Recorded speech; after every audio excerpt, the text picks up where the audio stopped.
start early or should I just wait?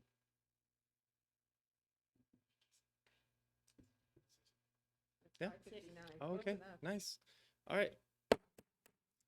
Welcome to the closed session portion of the city council meeting. I am calling this meeting to order. The time is now 6 p.m. Madam Clerk, please take roll. Councilmember Gama, Here.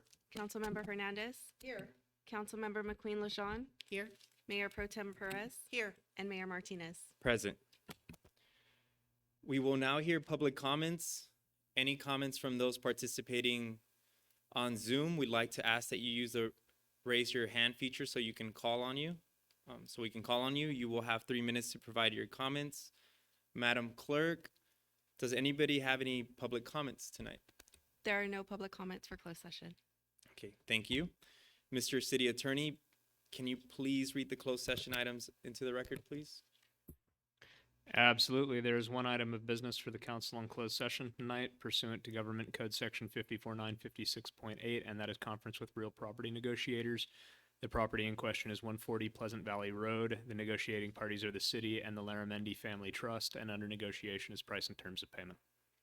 Okay, thank you. Do any council members have any conflicts to disclose for the listed closed session agenda item? Okay, seeing as none. Council will recess to closed session. The time is now 6:01 p.m. Thank you.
one nation, under God, indivisible, with liberty and justice for all.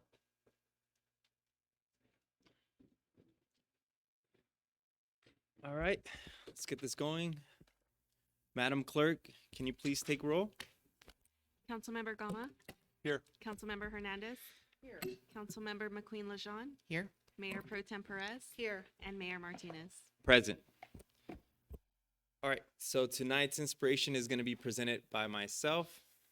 And seeing as yesterday was a day that we celebrated Martin Luther King Day, which is only one of 4 national holidays that honor an American, George Washington, Abraham Lincoln, Cesar Chavez. I'd like us to remember that one individual can make a difference, and it starts and ends with a dream. So I encourage us to dream like Martin Luther King and stand up for peace and justice when the time presents itself. Thank you. Mr. City Attorney, can you please provide the closed session report? Absolutely, Mayor Martinez. There was no reportable action taken in closed session tonight. Okay, thank you. We will now hear general public comments not pertaining to any items on the agenda. Any comments from those participating on Zoom, we'd like to ask you that you use the raise your hand feature so we can call on you during the appropriate time. This will be the same process for comments pertaining to each agenda item as well. Staff will unmute your mic and you'll have 3 minutes to provide your comments. Madam Clerk, does anybody have any public comments tonight? I have one in-person public comment, one public comment on Zoom, and one written comment. Do you want to hear the Zoom comment first or the in-person? Let's hear the in-person. Okay, so that was from Timothy Fergal.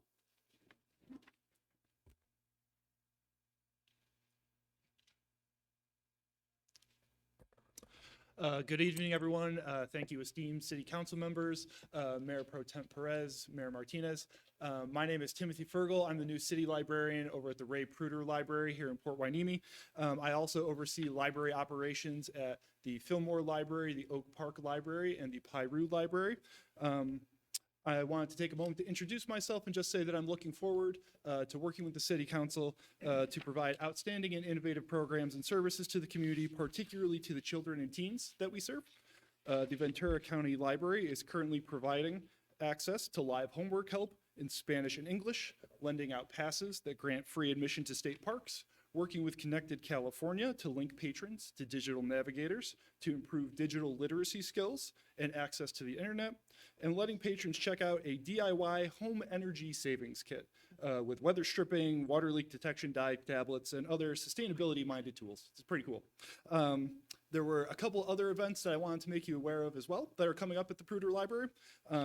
Supervisor Vianney Lopez will be a guest reader in an upcoming children's storytime event taking place on February 14th at 10:30 a.m.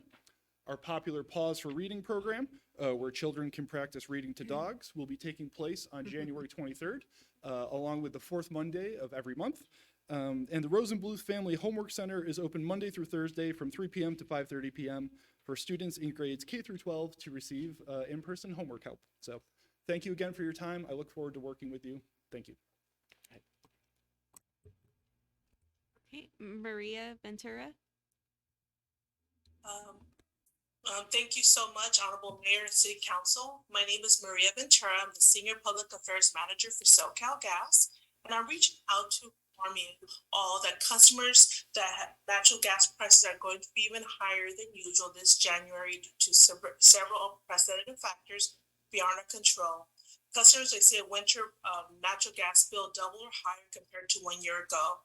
The higher bills are a result of historically high natural gas prices in the western United States. SoCal Gas has set the price for natural gas. Instead, natural gas prices are determined by national and regional market. SoCal Gas buys natural gas in those markets on behalf of residential and small business customers, and the cost of that gas is billed to those customers with no markup, meaning SoCal Gas does not profit from the gas commodity prices going up. To help our customers reduce energy bills, we encourage them to lower their thermostat 3 to 5 degrees, install proper caulking and weather stripping. This could save roughly 10 to 15% on heating and cooling bills. Wash clothes in cold water. reduce the temperature on the water heater, lowering the temperature on the water heater, or setting it to 120 degrees can save up to 22% energy cost. Limit the use of non-essential natural gas appliances such as spas, pool heaters, and fireplaces.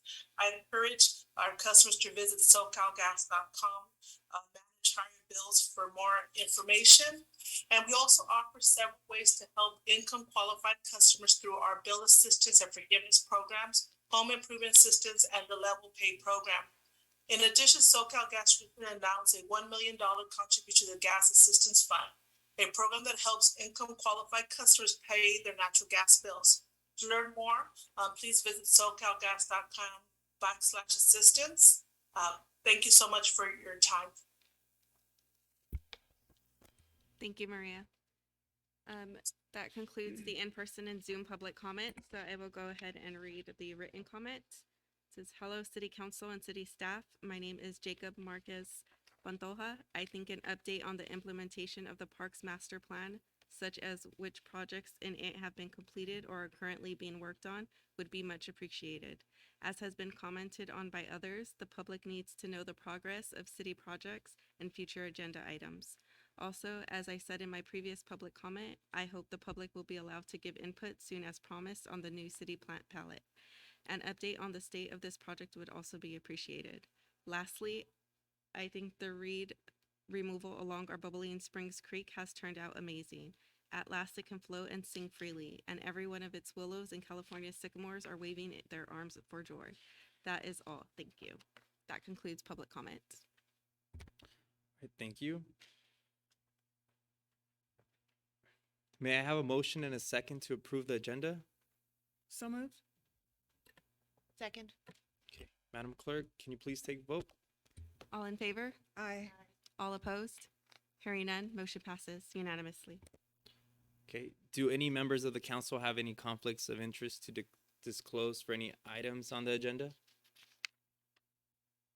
Okay, I actually am gonna recuse myself for item number 5, since I have some reasonable material conflicts, seeing as I live within 500 feet of the sidewalk on that agenda item.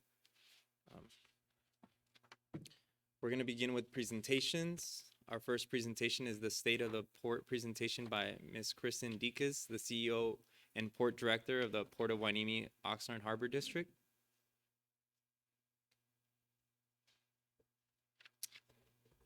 Good evening, Mayor, City Council members. It's a pleasure to be before you this evening. I come before you once a year, and at least on an annual basis, to give kind of the state of the port and just showcase some of the things that are happening out on the docks. So without further ado, I do have a PowerPoint here, and I assume you have eyes in the front here, correct? Okay. First, I'd like to start. This is our Board of Harbor Commissioners. They're very pleased with the partnership that we have with the City of Port Hueneme. Just for some protocols here, we are, I'm pleased to report tonight, we did also welcome or reinstitute our commissioners. We had a ceremony for Commissioner Herrera, Commissioner Hodge, and Commissioner Rooney were all re-elected uncontested, and so we reconfigured our board membership. So our current president now will be Commissioner Jess Herrera. Commissioner Zacharias will be our vice president, and Commissioner Ramirez will be serving as secretary. I would like to give a shout out to my staff who are with me tonight too. We have here our chief commercial officer, Donna Lacayo, and also Yang, who's the head of our finance team. Just a quick reminder for those that aren't familiar with how the port does business. We collect all of our revenues from the private sector, from our customers. We don't collect money from the taxpayer, but once the money comes into the port through our customers, we're actually owned by you, our taxpayers, and we are a public seaport. And that makes our mission a little bit different in that we're not trying to become a really rich port, but what we're trying to do is enrich our community by having access to the global stage for trade and creating economic and social good for our community. So some wow factors some folks might not realize, but your port is actually, that number's a little outdated. We learned today through Donna's research that we're actually a $14 billion port now with the growth that we've realized. We are the #1 port on the West Coast for the banana trade, #2 in the nation. And often folks get a chuckle out of that, but the reality is the #1 commodity in the world is the banana, and we serve 15 states in our country this nutritious commodity. We're the number 4 port in the state of California, so it's LA, Long Beach, Oakland, then the Port of Hueneme, and we're the 6th largest container port on the West Coast, meaning that we're moving more cargo now through the Port of Hueneme than the Port of Portland, and in fact more than the Port of Boston, my roots back on the East Coast. We're the 6th largest auto port in the country as well, and when you look at us through a national lens, we actually rank in the top 10% of the nation's seaports. Trade is a big deal for Ventura County. If you look at this chart here, you'll see that trade outperforms the overall economy. In fact, we're the only growing sector, trade and transportation in Ventura County. The other sectors are either anemic or stagnant. And if you actually look at these charts at the state level and the national level, those two lines are reversed. So it really showcases how important trade and transportation are to our county. What comes through our port, we support a lot of the exports that are grown here in Ventura County, as well as goods moving from the Pacific Northwest, a big commodity that goes back to the tropics and where we do business. It's actually the French fry, the frozen potato. But we move a lot of fresh apples and cheese and onions and rice, as you see there. And then our top imports are bananas, plantains, pineapples, and we're actually moving a lot of dry goods now that we saw occurred during supply chain congestion. So we're actually importing things even as like medical supplies and electronics and apparel, and a lot of new types of cargo are actually coming through the Port of Hueneme. Growth is great. We're up 73% over the last decade. In fiscal year 22, our performance was very strong. Our container business was up 90%. High and heavy, which includes commodities like yachts, big tractors, turbines, the BART trains that maybe you see in San Francisco, a lot of unique types of cargoes. Those are called high and heavy. That business is doing very well. And autos in fiscal year 22 took a slip. And if you have any personal experiences recently trying to buy a car, it's true that the production of the chip really did put a dent in the automotive cargo that's coming through the port. And so we did see that slippage there, but hopefully that's recalibrating. This fiscal quarter, we're seeing stronger performance, as I'll show in the next slide. And then overall volume was up about 30% in fiscal year 22. And here you can see our auto segment is actually really recovering nicely. It's up 25%. So we're seeing that those inventories are starting to come back at the retail level. It'll be interesting to see what happens to supply and demand. As you know, the interest rates are rising, and there are some impacts on spending at the consumer level. People are starting to buy services as opposed to goods and those sorts of things. So it'll be interesting what that does in the automotive sector. But right now, we can report at the port that the numbers are really coming back. Container segment remains strong, and that's impressive because what you're seeing in LA and Long Beach is major drops. In September and October, they actually saw declines as high as 30%, and that has a lot to do with where we trade, which is in the tropics in South America and Latin America. And then our high and heavy cargo also is performing quite well. And why does this matter? This matters because when we do well, kind of going back to that initial statement, the community does well. And so we can see what's translated into our growth is major uptick in job generation. So total jobs with a multiplier impact have grown from over 10,000 to 20,000. Tax revenues into our communities are up from 53 million, in 2013 to 173 million in 2021. And overall economic activity has grown to $2.2 billion. So again, kind of showcasing how important that is to the Ventura County economy. And then when you drill down and bring it home to Port Hueneme, you'll see that 4.24 million comes into your tax revenues from port activity, and direct jobs is at a number of 341, or 12% of the workforce at the port are Port Hueneme residents. And I know, City Council Member Hernandez, I owe you an interview with our economists, but I did commit to doing that. We will get Mr. Martin, who performs these economic studies, out into the community, because it's come across actually in several meetings that there's interest in learning how these numbers are assessed, and we'll make sure that we get the economists in front of you and explain this. But these are the numbers that we do have from our maritime economist. So again, we wanted to showcase here in this meeting, when we make a lot of money, the city makes a lot of money. And so this is a breakout of the different revenue sharing agreements that we have with the city. And you can see since 1983, we generated close to $34 million in tax revenue benefit directly from port commerce and those revenue sharing agreements.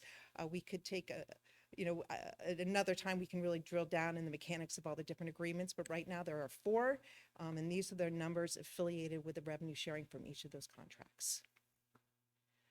When we do well, again, the city does well, and this is just another way of showcasing that. So when our revenue's up 73%, we're actually seeing a hike of 98% in revenue sharing from the port, go up to that level from the revenue sharing agreements. And then another twist to this is you can look at it from how much we contribute to your general fund. So about 10% to 11% or 12% of our revenue goes out annually to the city, which contributes to about 11% of the city's general fund budget. Another way that we can work through partnerships with the city is applying for Homeland Security grants and other grant opportunities. And this is a list of all the different grants that we've been successful in bringing to the city through those port security grants. It's about a number of 1.6 million. Most recent one being the license plate reader camera system that we were able to bring to the city. So we'll continue to pursue these grant opportunities. I know we have a new chief, I think, that will be coming here, but we'll make sure that person gets well up to speed. And I know Chief Salinas came with us to Los Angeles to area and maritime security meetings to impress upon the group there the importance of our partnerships and what we do here to make sure that we secure additional funding, and having that uniform with us is really imperative to our success in these grants.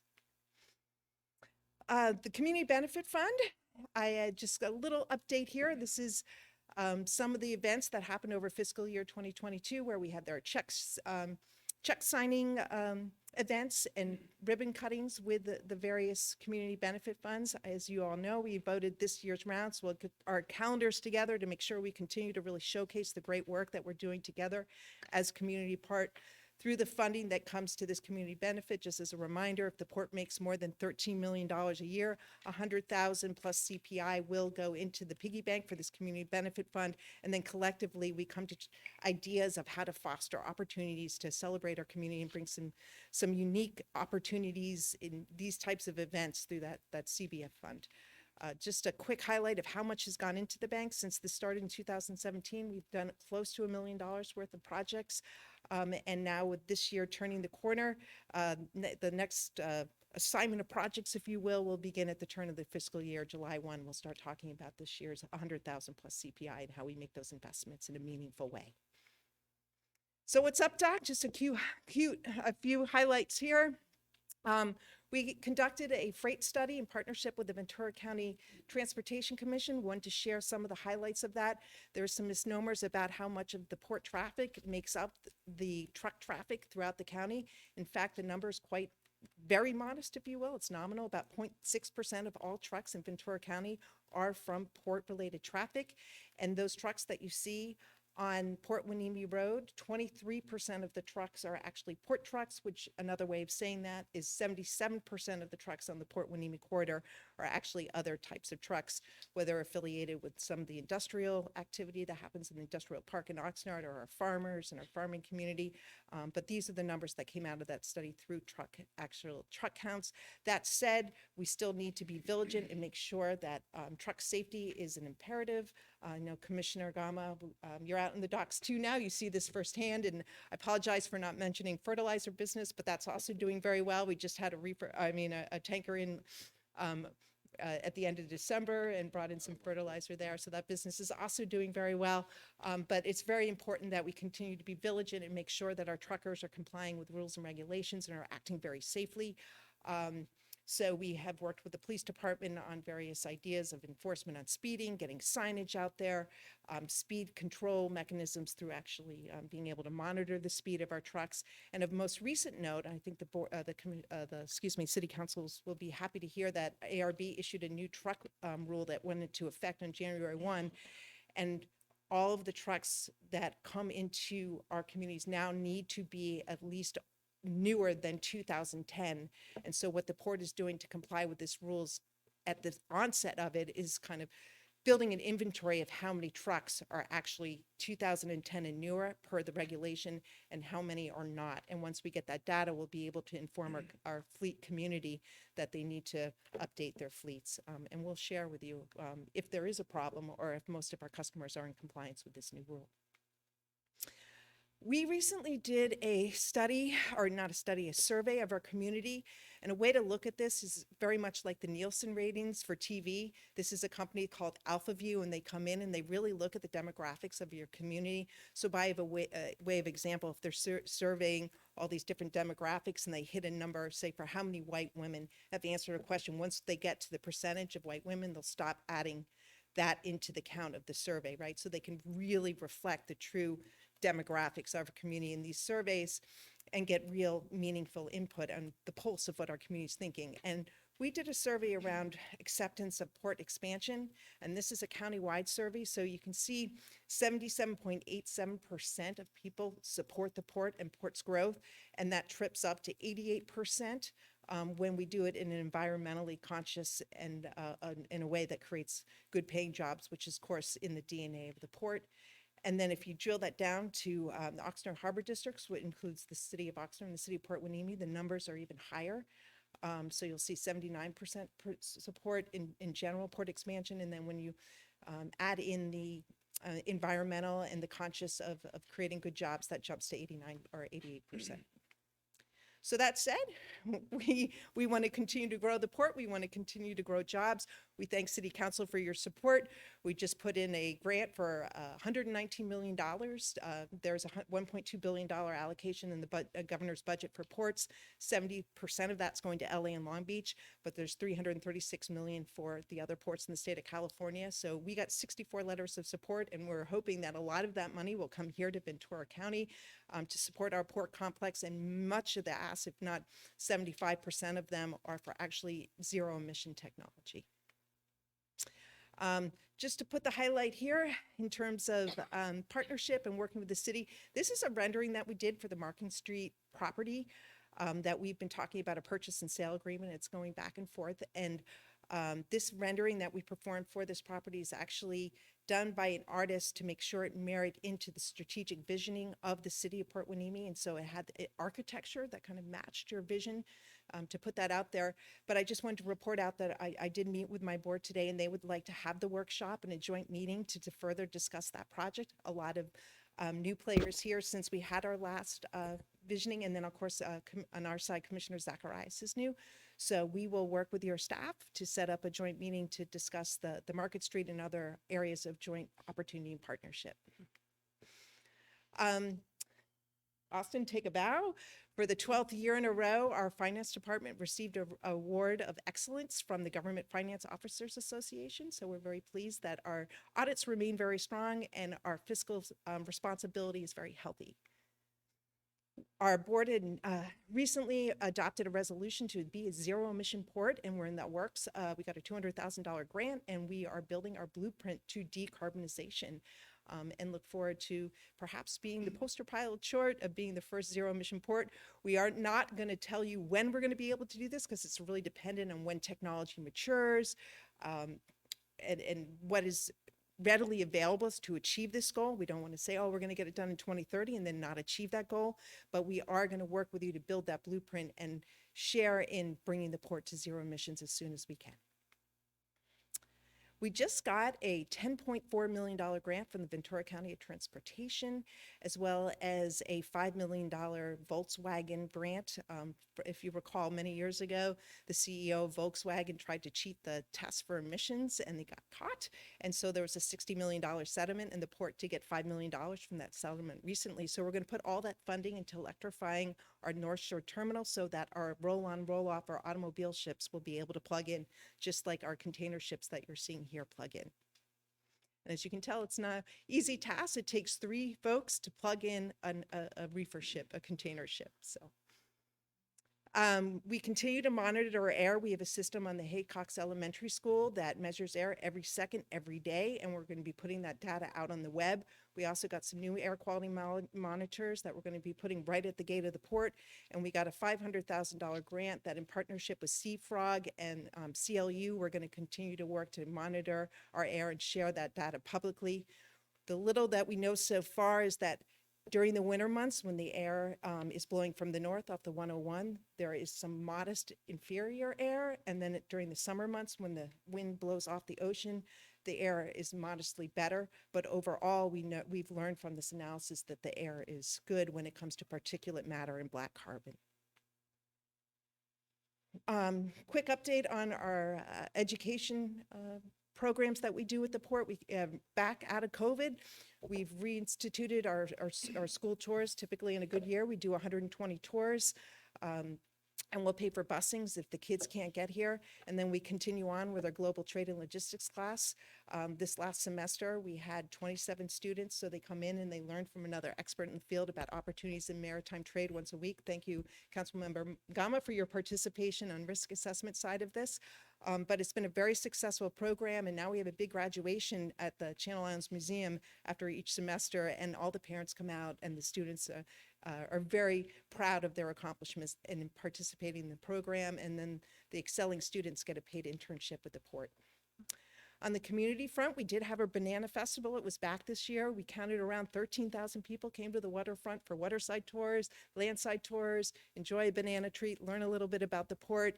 And we continue to move on with our community drives as well. During the pandemic, instead of the Banana Fest, we had close to 65 plus community drives, but there's been such a need that we've continued them on. So we're upwards of 72 now, touching 45,000 families. And just really want to give a shout out to our customer, Del Monte, who's brought over 1.2 million pounds of fresh produce to this cause. And finally, we're pleased to report that we're updating our strategic plan. We've been at this for 4 years. COVID got a little bit in the way and just busy lives and those sorts of things, but we're finally in the home stretch. We are going to be having a workshop on the 25th that's going to run from 10 to 6:30 at the port all day long. We're going to have renderings out. We're going to have copies of our strategic plan. There'll be different speaking elements that will make sure everybody will broadcast when those are. But we're really inviting the community to come in, get new information. After that event, we'll continue to disseminate a skeleton draft of the plan, and then we plan to go to our board and have a final public hearing, and finally, hopefully, put a big red bow on our strategic plan and move forward for the next 10 years. And wouldn't be the Port of Hueneme if we didn't quickly play our jingle, and then I'd be happy to answer any questions. We're the P-O-R-T of Hueneme. Committed to environment, caring for community. We make cargo move, congestion free, helping partners grow for opportunity. We make cargo move, and we go green for a healthy life and community. So thank you for your time this evening, and I'd be happy to answer any questions. Thank you. Yeah, no, thank you, Kristen. Does anybody have any questions for her? One question on the strategic plan. I'm really looking forward to it, but I think I can only attend part of it. Is it okay to come late to that? Yeah, so it's more like an open house to be accommodating and agile to people's busy schedules. So yeah, it's open all day and come and go as the community can. Okay. I just want to say thank you to you and your staff for the wonderful things you do for our community. You deliver things to our residents and surrounding communities that we as the city government could never do. And I just want to appreciate your support and also tell you that Market Street rendering looks beautiful. I love it. Yeah. So Good, thank well, you. look forward to our workshop, and thank you. I'll pass that on to our board, your remarks. Thank you. Questions? Speaking of the Market Street rendering, what is that plan to be, what is housed in that, or what is your plan to be housed in that? So in that rendering, there's two faces to it. One side would actually be standing up our Longshore Hall for the longshoremen is the proposed there. We're under a lot of pressure from Coast Guard and Customs to relocate them off port. We're actually the only port in the country that has dispatch on port premises. So for security purposes, they would like to see them move off port, and they don't want to go too far from their place of work, so it's an ideal spot. And then the face along Market Street, we were thinking we would work with the community. We could do a variety of things depending on what the need is. We could look at it being a community center. We could look at it being some kind of retail and put it into kind of what the flavor of that area is. The port also owns some real estate across the street. We're just actually have a new tenant over there that's opening a salon, but how we could fold those properties into marrying into the vision of that street in terms of mixed use and how we could bring the community in. There is a park right there, Dewar Park. Does that mean that it would get totally taken away? It's considered a pocket park. It's super, super small. I'd have to look at a map with you, and we certainly could build that kind of, if that's something that the community likes, we could make sure we accommodate the needs of the community. Thank you. I appreciate the report. In regards to the Union Hall, I work out there and I'm kind of trying to understand when 3 ships come in, do all the available longshoremen have to come onto the port to make themselves available at dispatch, or is there some kind of online registration, or what? Because I noticed there's large amounts of vehicles that come streaming in and then leave. Yeah, they'll come in when dispatch is about to occur. So the vehicles will come. If you don't get a job, they'll go. But there are a number of workers that are what called steadies.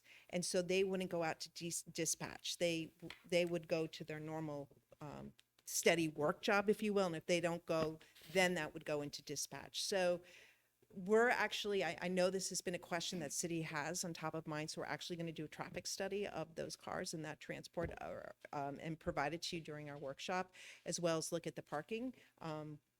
We feel somewhere in the neighborhood of 100 and 150 parking spots would be adequate, but we'll make sure that you're comfortable with our layout and our ideas. But you wouldn't see any increase of traffic because those cars are already coming here to do business at the port.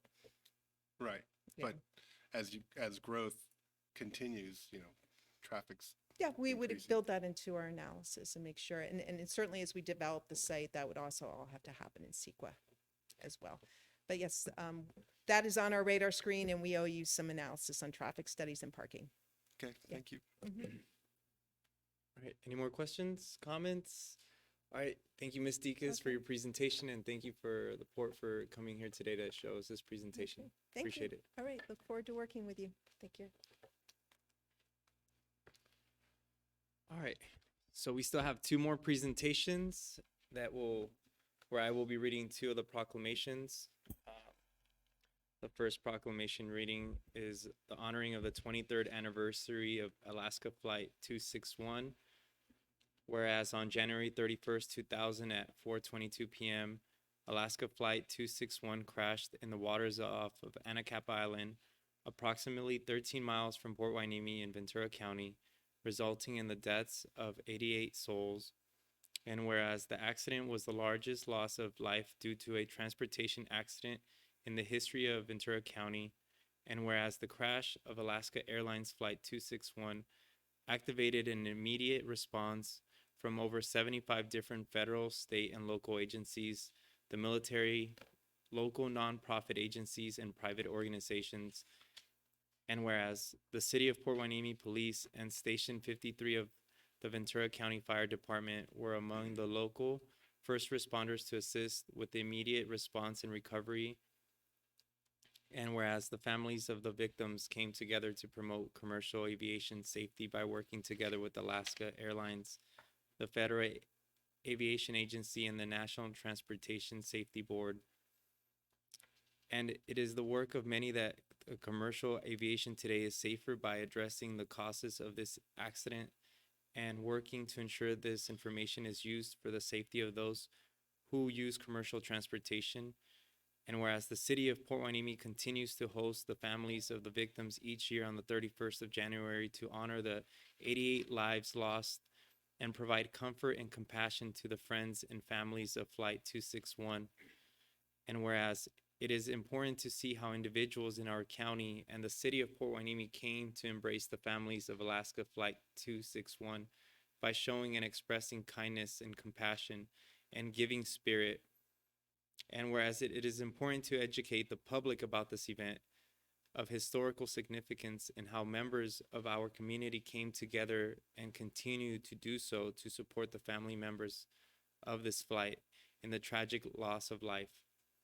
And whereas we gather to remember the 23rd anniversary of this tragedy, it is the intention of the City Council and staff to remember those who died and always keep our community a welcoming and warm place for the Alaska Flight 261 family members to visit, to honor and remember those killed on this date.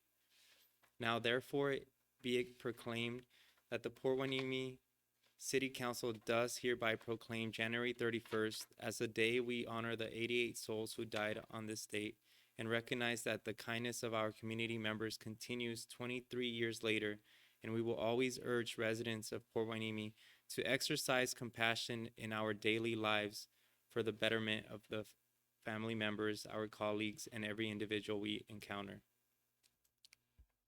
Presented on this 17th day of January 2023. I'd like to give the opportunity for any council members to speak or any public comments. Councilmember Hernandez? Thank you, Mayor Martinez. I just want to encourage residents in the community to please come out and join with the family members who come on January 31st to honor the loss of their loved ones. The services usually start around 3 o'clock. Around 3 o'clock, and this they're going to live stream part of it, but there is an opportunity for the community to come out and help place flowers and just be there to help comfort the family members who do show up. As one of the first responders after this event, I can't believe it's 23 years ago, I was in charge of activating our Emergency Operations Center and then later working with the 75 plus agencies who showed up to assist in the recovery, the response and recovery. I have a presentation that I delivered statewide and nationally that I would happy to share with anybody who's interested in learning about what happened that afternoon and how the county worked 7 weeks later to on base to do the recovery and to coordinate with all the agencies and to care for the families.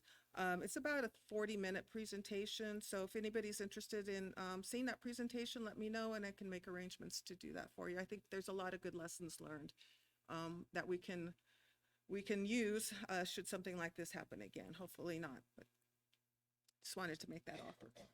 Thank you, Councilmember Hernandez. Councilmember Gama? Yeah, I just wanted to mention that every Saturday, 8:30 a.m., we start off at the Alaska 261 Memorial and we sweep it off, clean it up, and make sure it's presentable for any families that are coming to visit. So we're always looking for new volunteers every Saturday, 8:30 a.m.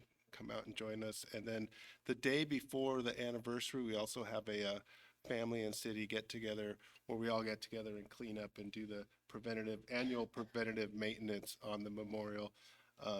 And so that occurs on the day before, I think about 1 p.m. So be looking for that announcement as well. All right. So we're going to move on to the second proclamation, Martin Luther King Jr. Day. Whereas on January 15th, 1929, Reverend Dr. Martin Luther King Jr. was born in Atlanta, Georgia.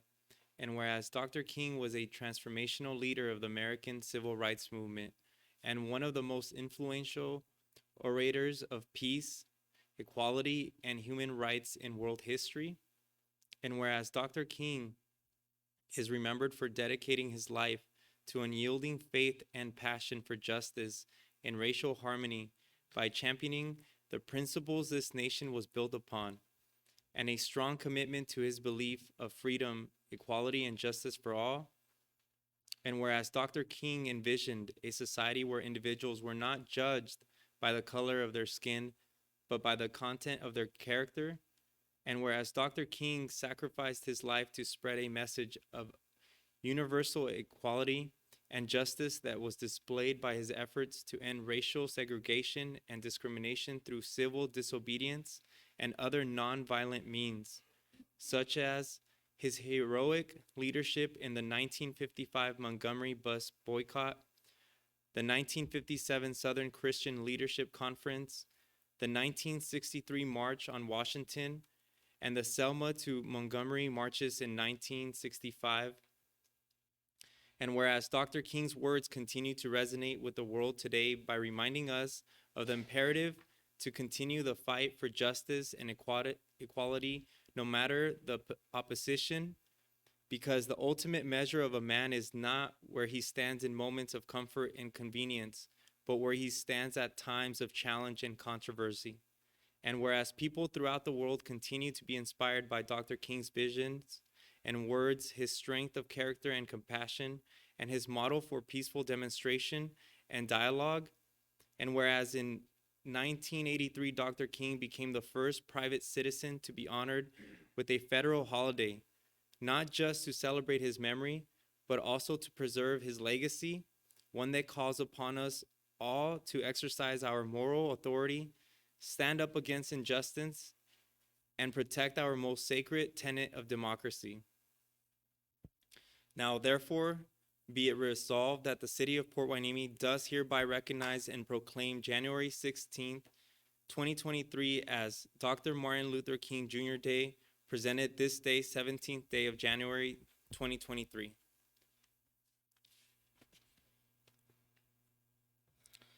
So, yes. I just want to tell you that I had a wonderful day yesterday celebrating MLK in the city of Ojai. And I got to work with some students in developing a program and deliver a message that we worked on together. And I would like to read two quotes from Dr. Martin Luther King. If you can't fly, then run. If you can't run, then walk. If you can't walk, then crawl. But whatever you do, you have to keep moving forward. Darkness cannot drive out darkness. Only light can do that. Hate cannot drive out hate. Only love can do that. And the most famous one, I have a dream that my 4 little children will not be judged by the color of their skin, but by the content of their character. And I would like to add, now that dream is worldwide. And we appreciate Dr. Martin Luther King and his enduring effect on this society. And yesterday was a wonderful day. Councilmember Yes, Hernandez? thank you, Mayor Martinez. I also participated in the MLK events yesterday. I attended the march. In the morning, we walked from the Plaza Park in Oxnard to the PAC, and then there was things going on at Pell with the youth there, and I attended that for a little while, and then went over to back to the PAC where there were presentations by just a incredibly inspiring and motivating presentation by former Councilwoman Lori Brown. I was really proud to see them introduce our fellow council member, McQueen Lejeune. And, you know, this day for me is very important because the generation that lived in the days of Martin Luther King Jr. We're getting older. And that means that it's imperative for us to continue to pass on that message and to keep the King legacy alive. One of the quotes yesterday from the speakers was that we have to walk the dream. And not just talk it, but walk it. That in the state of affairs today in the United States and elsewhere is that we've not achieved the dream, that we've actually taken steps backwards. And so it's more imperative than ever for us to continue to maintain Martin Luther King's legacy. I will never forget the day that he was killed. I was with my dad. My dad was a civil rights leader, a community leader in his own right. And I never saw my dad cry until that day, and I'll never forget it. And because of that, I feel compelled to always participate in the Martin Luther King events and to help carry on his legacy of civil rights action, to correct injustice where there's injustice being performed, and to always carry his memory in the best way that I can. Thank you. Thank you, Councilmember Hernandez. I think that concludes our presentations, and we will now move on to the consent calendar. We will consider items on the consent calendar which will be enacted in one motion unless a council member has a request to remove an item for discussion. May I have a motion and a second to approve the consent calendar?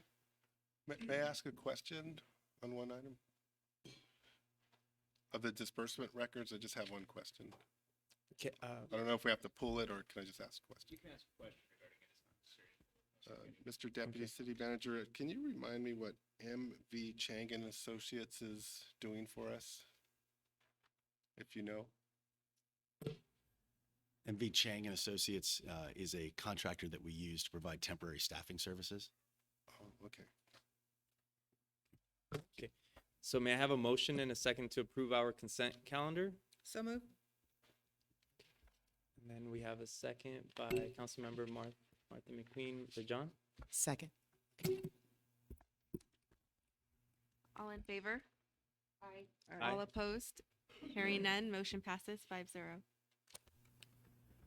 Sounds good. So we will now move to the public hearings, which we don't have any. So we're actually gonna skip that and just move on to the business items. Item number 5, design and construction of the new sidewalk and replacement or upgrade of existing sidewalk along the Scott Street between Panoma Street and Second Street.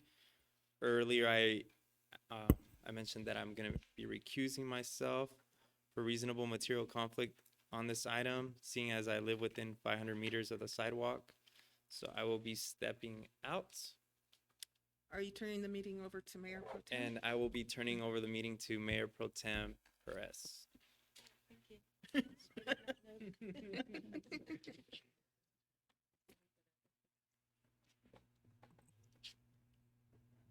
Thank you, Mayor Martinez. I did not know that was happening, but that's okay. Will staff please provide the report? Of course. Good evening, Mayor, Mayor Pro Tem, council members, staff, and the general public. My name is Charles Cable. I'm the principal engineer with the Public Works Department. Today, I bring this item before the council with recommendations and to seek council direction on a design and construction of new and repair replacement of the existing sidewalk along Scott Street between Panoma and Second Street. This sidewalk has been previously described as the walking path for the residents of the Mar Vista apartment complex. I want to note that the staff report incorrectly states that earlier this year, City Council voted to agendize a discussion about whether the city should construct a new sidewalk to connect existing sidewalk. This was actually requested by council last year in September of 2022. There is about 70 feet of existing sidewalk at the intersection of Scott Street and Panoma, and then it ends abruptly to a dirt path. The dirt path continues for approximately 200 feet, and then a concrete sidewalk resumes.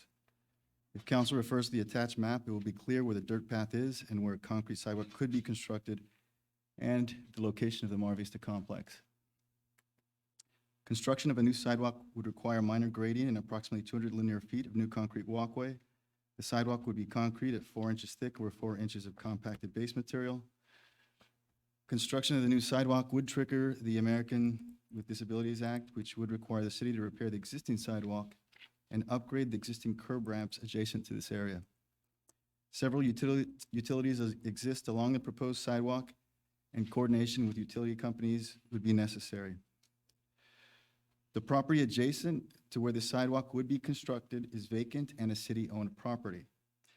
Now, my understanding is that the sale of the property is imminent. If the property is sold, the new property owner will have options to reconfigure the site and frontages, including changes to where the proposed sidewalk would be constructed, which could include additional driveway approaches. Also, any new sidewalk that is constructed prior to the sale could be potentially removed by the new developer to accommodate a different design. The report just presented on or discussed the rendering of this area, this Market Street property. So I just want to point that out. I would also point out that if the property is sold and developed, the city could condition the new property owner to construct the proposed sidewalk, thus eliminating the need for the city to construct the sidewalk. It should be noted that the sidewalk exists directly across from the area in question, and there is a sidewalk across from the area in question and serves as an adequate walking path for the residents of Mar Vista apartment complex right now. It's anticipated that the sidewalk and ADA ramp design and construction would have a rough order cost of magnitude ranging from between $33,000 to $40,000. After considering all the information, the council is asked to take one of the following actions: amend the CIP, indicate the priority of the project within it, and direct staff to prepare an engineered design for project construction, defer the construction of the sidewalk until the status of the sale of the property is resolved, or provide other direction as the city council deems appropriate. Does this conclude your staff report? Yes. Thank you. Does council have any questions for staff? Only questions will be taken at this time. Comments and discussion will be heard later. Ms. Hernandez? Thank you, Mayor Pro Tem Perez. I have a question regarding the ADA requirements. Could we be found in violation of ADA today? If the ADA police or somebody filed a complaint that it's not, that sidewalk is not ADA compliant, could we be fined for that violation today? If a complaint was brought on board, but we're not required to upgrade it unless we make any changes or modifications. Okay, so the answer would be no? No, not at this time. Okay. Thank you. Any further questions? The recommendation is for city council, oh wait, nope. Are there any public comments regarding this item? Yes, we have 2 public comments regarding this item. First one, Mr. George Shoup.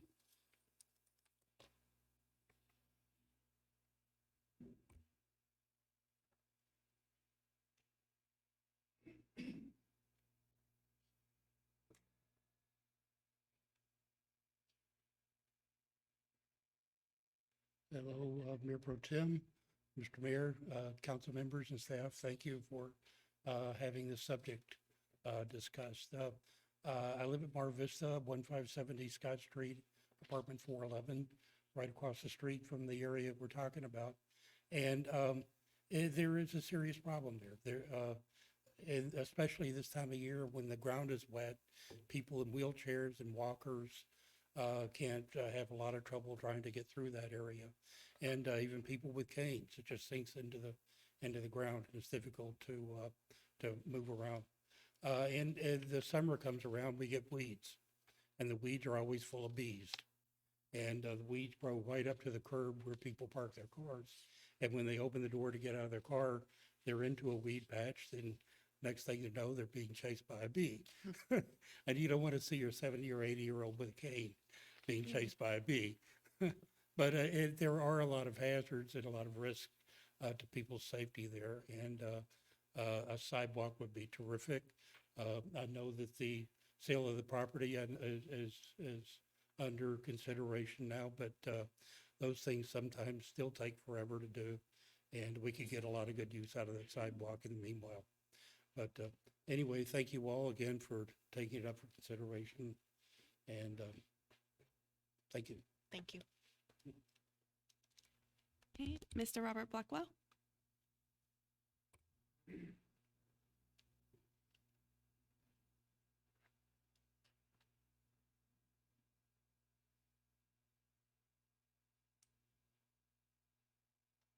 Thank you for allowing me to speak on this. And after all that being said, I just want to add that there are a lot of seniors that live in Mar Vista there. And when they're being dropped off by friends, because the parking there's 60 units and there's 21 parking spots. So there's a lot of cars that have to park out on that street and constantly moving the cars because of the street cleaning. The sidewalk would provide a way to at least get out of those cars because as this gentleman mentioned that there's a sidewalk across the street and people can walk on that fine. But what we're talking about is cars stopping to allow people to get out, and because there are a lot of people that ride with family or whatever. So I simply want to mention that the sidewalk is a necessity. Someone's going to possibly trip over something, or because they're using, like the gentleman said, walkers and canes and whatnot. So I just want to mention that the sidewalk is not just something that is at this point being addressed by us, but it's a necessity. So thank you. Thank you. Okay, the recommendation is for City Council to discuss the construction of new sidewalk along Scott Street between Pomona Street and North Second Street, and direct staff to take such action as it deems appropriate. And after considering all provided information, the council is asked to take one of the following actions. Number 1, to amend the CIP, indicate the project priority within it, and direct staff to prepare an engineered design for project construction. Number 2, defer the construction of the sidewalk until the status of the sale of the property is resolved. Or number 3, to provide other direction as the city council determines appropriate. May I have a motion and a second? I'd like to make a comment, then I'll make a motion. I think it's long overdue that we get a sidewalk there, and, you know, I've been bringing this up for 4 years. I'm really thankful for staff for bringing it forward. But the sidewalk needs to be there for safety, and the picture that you showed didn't really show the true status of that area, because on a daily basis, they run out of parking, and I see cars dropping elderly folks off from shopping trips. Sometimes they can't even park onto the curb to get out. And if a sidewalk were there, it just improves safety for our elderly, and it's long overdue. So I'm just going to make a motion to amend the CIP and give this the highest priority. And let's get a sidewalk in there for safety for our senior citizens at Mar Vista. So that's my motion for number 1. Is there a second?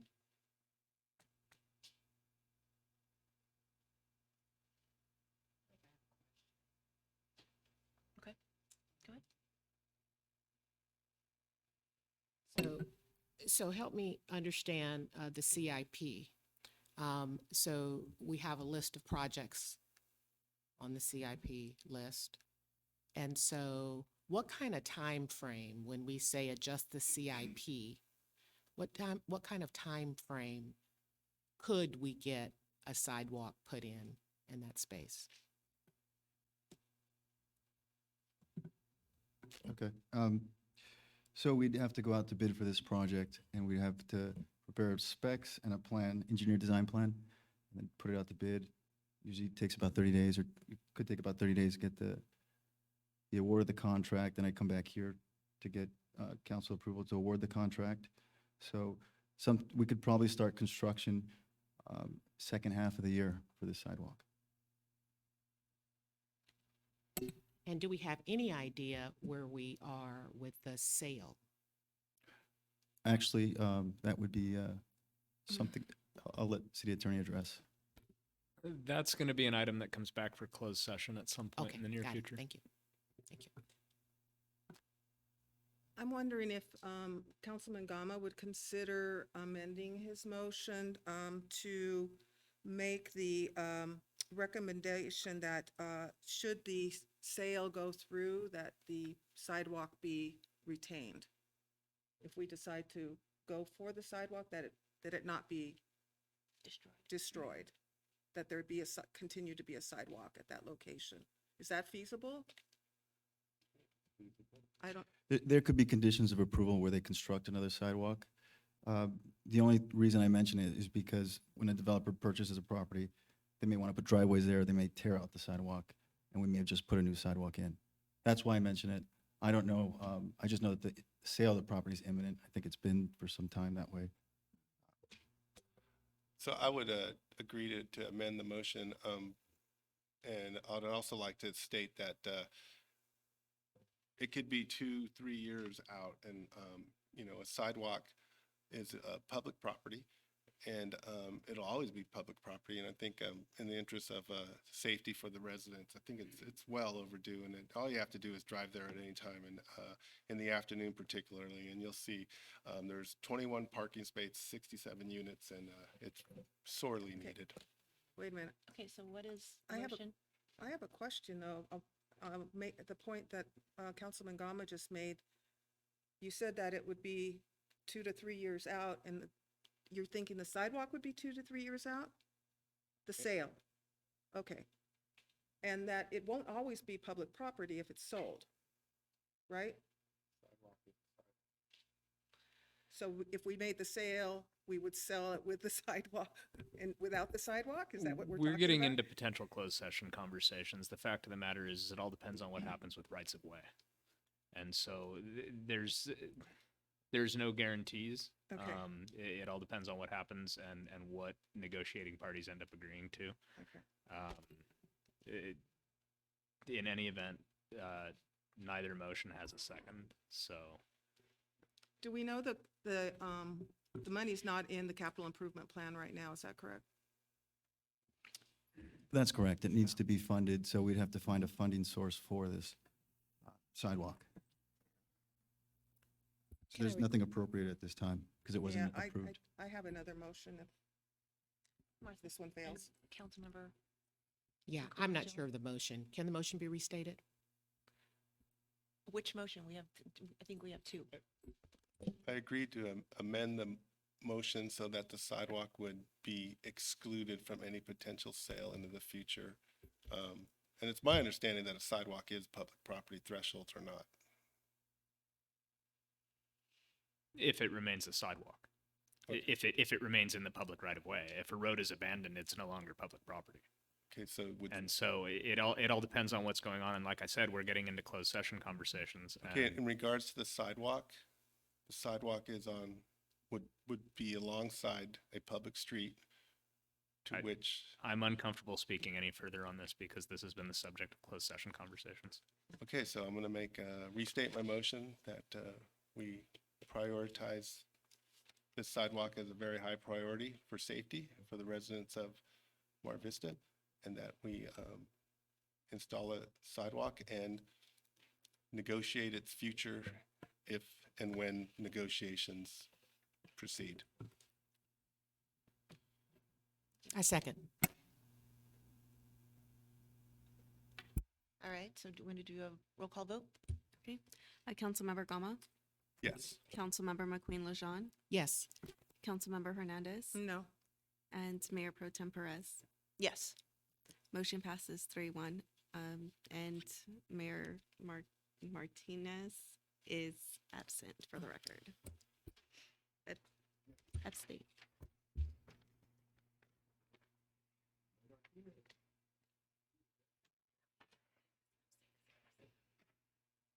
Thank you.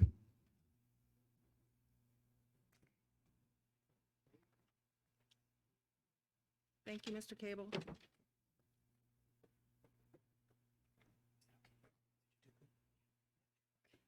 Sorry, I didn't. Yeah, you did well. That happened to me once too, when Mayor Vaughn, just once.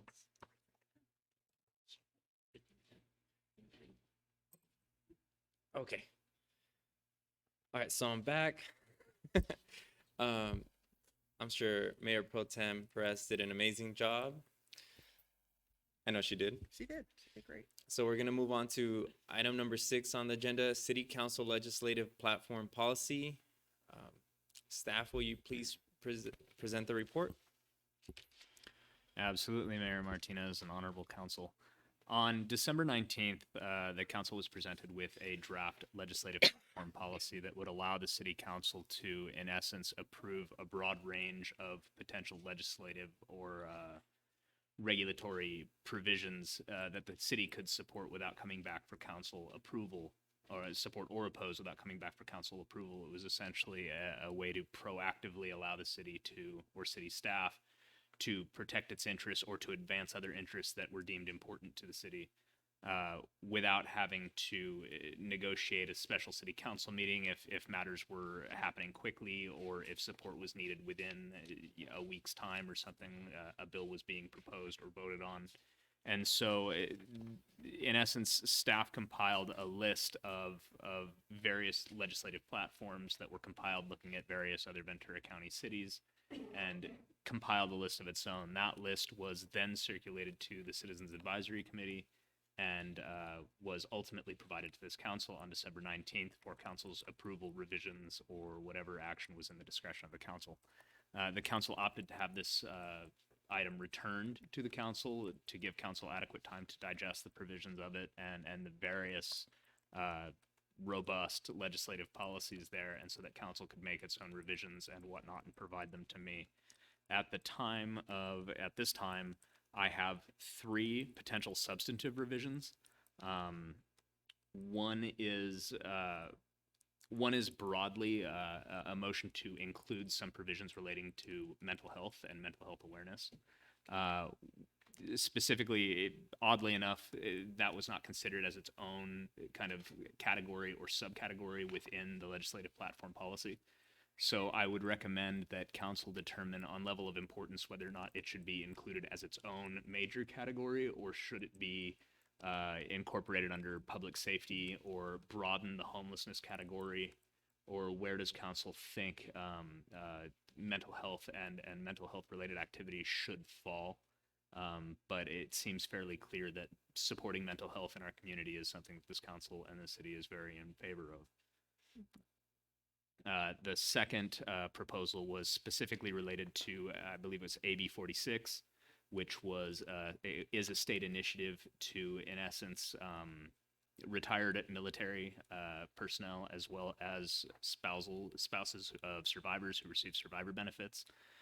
There's an assembly bill that is seeking to exempt such payments from the California state income tax system in order to provide a little bit extra benefit in order to help families of survivors or survivors of military veterans, as well as retired service members, the ability to live in California and stay here, given California's tax rates and whatnot. That also led to a general discussion of initiatives to support various other financial incentives to allow military families to be able to survive and thrive in California, which would be something that we could introduce or add in Section 11 relating to military issues.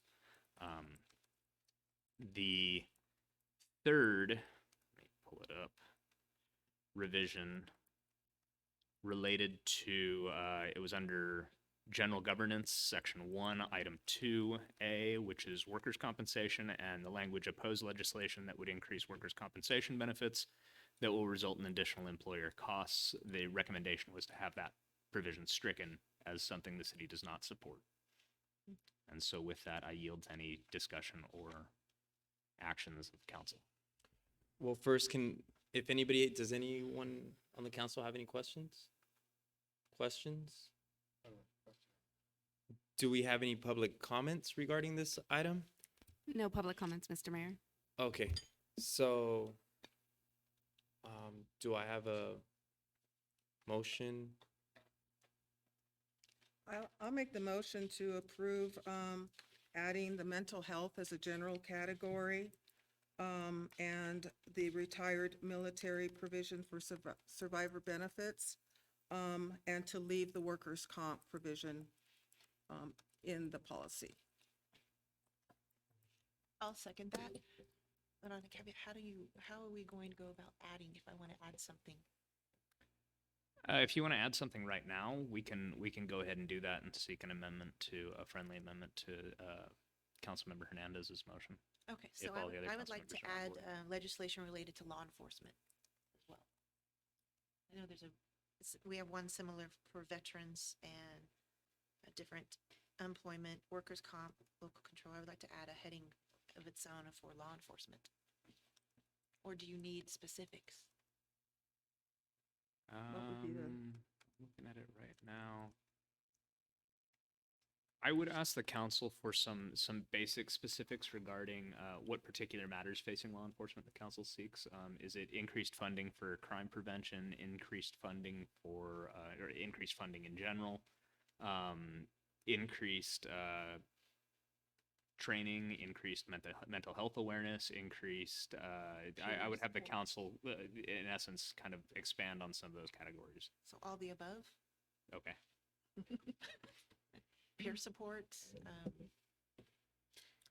I'd just like to, I'll accept that amendment.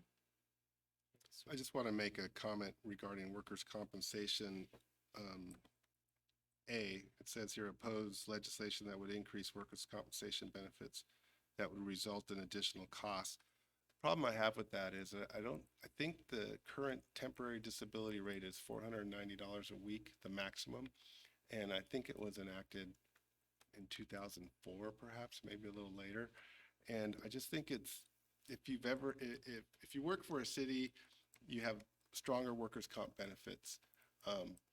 But it's still a compensation system. And so if you're injured and have a prolonged recovery, you're losing money. So it's not a get-rich system, it's a workers' compensation system that compensates you. And so if you're making $1,000 a week and you max out at $490 a week, I mean, we need to really just think about taking care of those people that are injured and are not being able to recover. And so to just blanketly say, we're going to oppose all legislation that would increase workers' compensation benefits, I think it's not just. I mean, the benefits have been at 490 for a very long time. And so I just would hope that we could strike that out, because at some point in time, inflation and all these other pressures on families, and then you get hit with a work comp injury that sidelines you, you know, you're losing money from week one unless you're in a protected class. And so.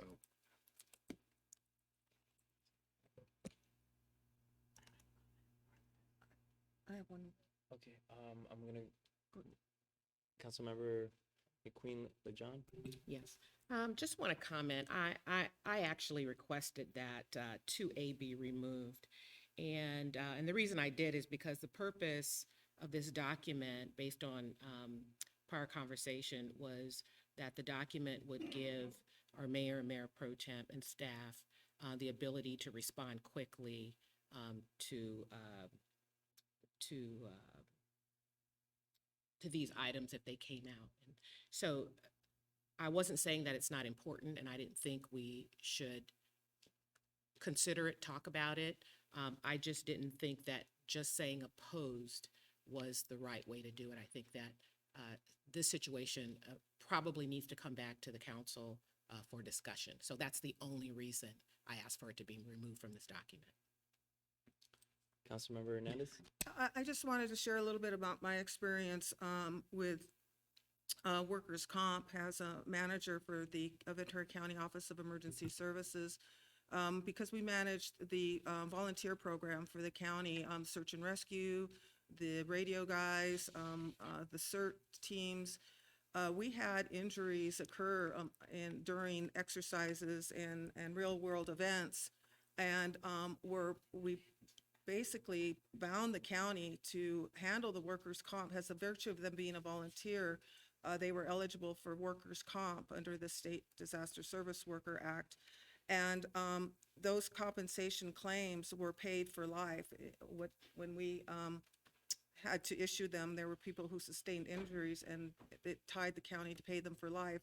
Now, if we get into a situation here with the city where we start registering volunteers as disaster service workers, this issue could come up again. So I think that we have to be careful looking at what costs we bear as a city to be good stewards of our coffers. I think that's why I think it should just remain as is. So there's two things that need to be considered here. Public employees have stronger workers' compensation benefits than regular employees. There's only one law, and it's the state law that sets the disability rates for total temporary disability. So if we blanketly oppose all legislation that would not increase those benefits, and remember, they haven't been increased for quite some time, we are in effect hurting the most vulnerable. City employees have richer workers' comp benefits, police officers, school districts, because they're public employees. In some cases, they get 60 days of full pay. And then once they exhaust that 60 days of full pay, then they drop down to the maximum workers' comp payment of $490 per week. So by blanketly opposing any legislation that would limit workers' comp benefits, we are hurting the most vulnerable out there. And public employees are very well taken care of in regards to workers' comp injuries, but your farm workers, your other employees out there, there's only one system, there's one law, and so that's why I'm opposed to opposing a blanket statement like this to any increases in workers' compensation benefits. And just keep in mind that if you're earning $4,000 a month and you get injured, you're not a public employee, you're losing money from day one. And those, so that's the problem I have with a blanket statement like that. I will give you one response. Oh, thank you. Councilmember Yes, Hernandez? yes, I just was wondering if Councilman Gama would consider or would like to change the language. Is there a word in there or a revision that you would like to see that would satisfy your concern? Well, the fact that we're supporting B and C, we're supporting legislation that would reform workers' comp to eliminate abuse, you know? And so the trade-off of that is to increase benefits, and that's what happened last time during the major workers' comp reform. They increased temporary disability benefits, and they instituted what's it called?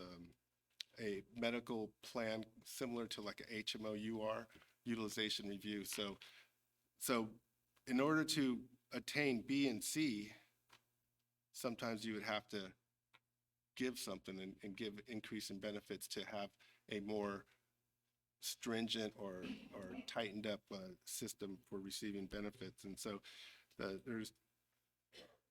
there's two classes of benefits. There's medical benefits, and then there's indemnity benefits. And so my concern is on the indemnity side is that a lot of employees who are injured and are losing money and can't recover quick enough, they can face financial hardship. Councilmember Gomez, so would you like to change any of that vocabulary? Or No, I'd just like to eliminate A, but I eliminate A? yeah. We're capable of entertaining more than one motion, should anybody want to make a motion to eliminate A and retain the other revisions. I'd like to make a motion to eliminate 2A in the workers' compensation section and support all others. I'll second that. And I do believe that Mayor Pro Tem Perez was going to. Have a comment and addition. So just because something, correct me if I'm wrong, just because it's on here doesn't necessarily mean that we're automatically going to sign our letter to it and support whatever happens to fall under this category, correct? Right, it doesn't mandate any Right. action. So this does not mandate that we have to oppose any legislation that comes through. We can decide not to participate in that. But I wanted to add more and to go over, clarify, I wanted to add law enforcement, which included increased costs for peer support, suicide prevention, training, all the other things that we said, and I think there's one more, spousal support, if a widow and family. If you list them all now, the benefit of doing this in the meeting is that I can rewatch it. Okay. So, So peer support, I think I remember them all. Peer support, spousal, suicide prevention, benefits for survivors, training, what are the other ones we talked about? Spousal support for widows, did you say that already? Yeah, Okay. technology to improve crime prevention. I think that covers it. I think so. Yeah. I mean, because generally we're saying support law enforcement's ability to do their job. To do their job, yes. Yeah. So I think that's the gist of it. Thank you. sounds good. If Councilmember Gama and Mayor Martinez would like to friendly amend that motion, then we could have a vote on two motions, taking Councilmember Gama's motion first. If that motion is successful, then the first motion made by Councilmember Hernandez, I believe, would not be voted on. If Councilmember Gama's motion is unsuccessful, then we would return to the first motion made. Okay, so do we? Is there any way we can combine them both? Is or it mental health a different section in this, or you're adding it to the workers' comp section? I'm adding it to I'm creating a whole new section, new section for law enforcement and adding peer support, mental health, and suicide prevention, increased costs for. Perhaps some clarity is in order. I take Councilmember Gama's motion is to retain a number of the provisions of Councilmember Hernandez's motion, which included a brand new mental health sections as a standalone. And what was the other one? Support the military veterans and retired service members through various other economic incentives and whatnot, including AB 46. And then to add another broader provision supporting law enforcement in various endeavors as listed by Mayor Pro Tem Perez, and to specifically strike the opposed legislation that would increase workers' compensation benefits that will result in additional employer costs. That's my understanding of your motion, Councilmember Gama. Is that correct? Yes. Okay. And my understanding of Councilmember Hernandez's motion was to, in essence, create an additional mental health To do all those things. to do all those things except to Lead, retain the yeah. opposed legislation. Is everyone clear, or should we get our clerk to? I was like, I believe that's clear. And then Mayor Martinez, you seconded Councilmember Gama's motion. Yes, and that included all Yes. Councilmember Perez's. Okay, requests. Okay. Okay. To be clear. Did you agree to do that? I'm very glad there's a video. All right. So I think we're good. Okay. Any so- more discussion? God, All right. So let's take a vote, please, Madam Clerk. Okay, we'll do, First vote is Councilmember Gama's motion. yes.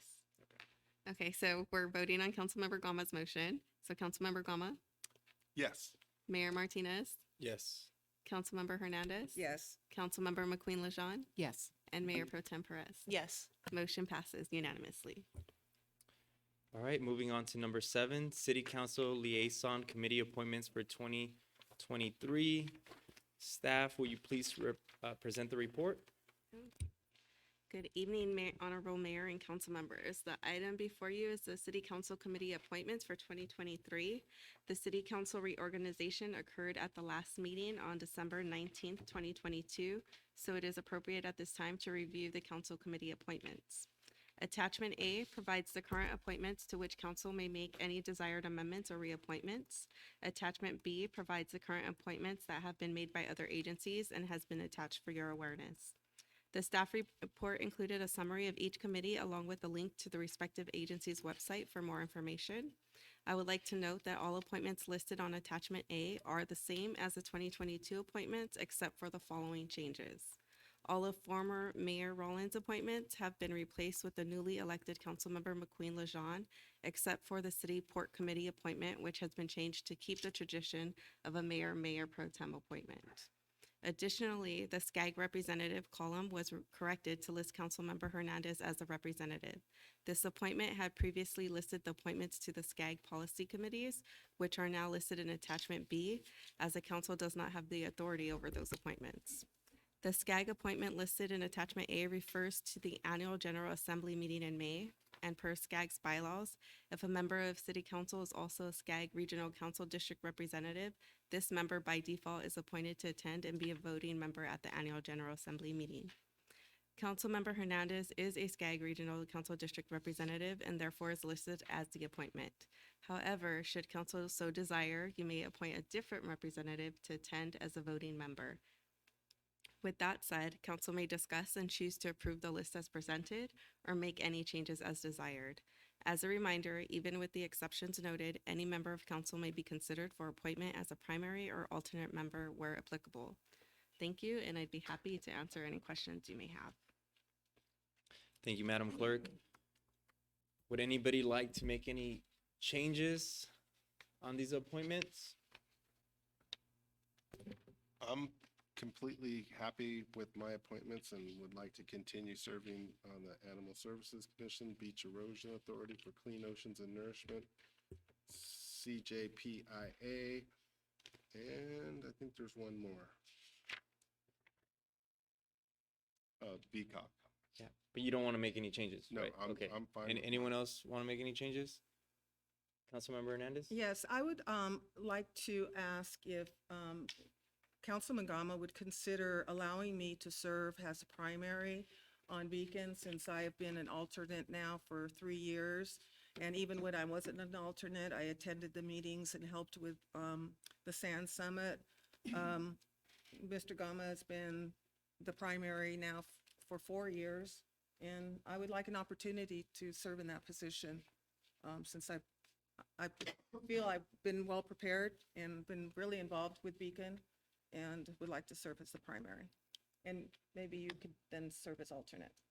I'm not interested in that. I'd like to continue on as a Beacon representative. I feel like we've making really great progress and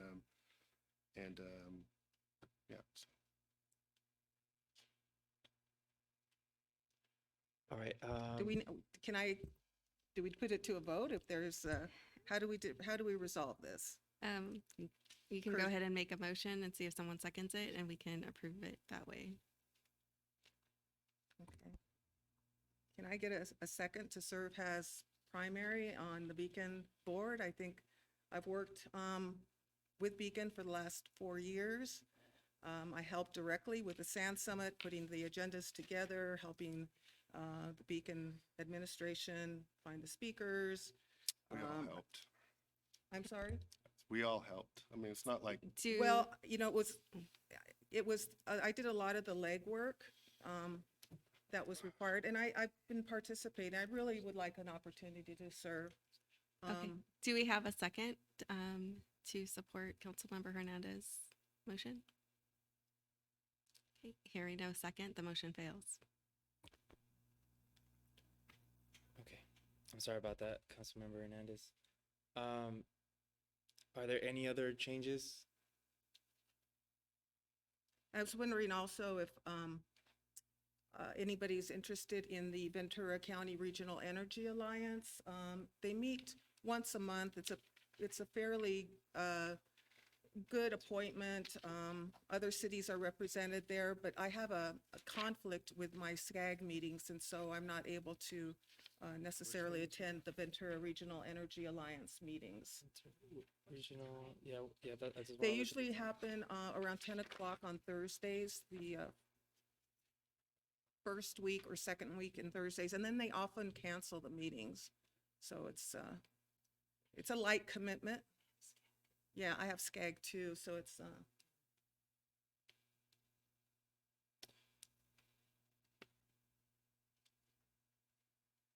no interest? Councilmember okay. Gama, would you want to make a trade? No?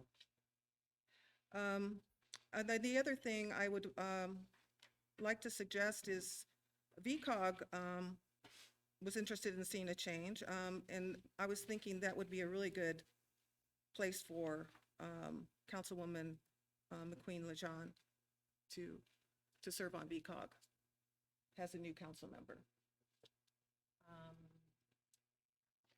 I don't know if that fits with your schedule or. No, that's what I'm looking at. That's a 4 o'clock. I'm willing to take anything during the day. But I'm not really sure of Okay. my commitment in the afternoon. 4 p.m. Every second Thursday? it's in camera. Yeah, if you can't make it, I can make it.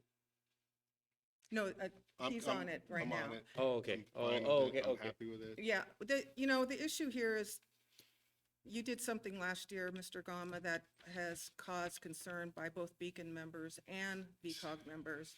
Well, I And don't I think necessarily that- want to bring this into a discussion since we don't have a second.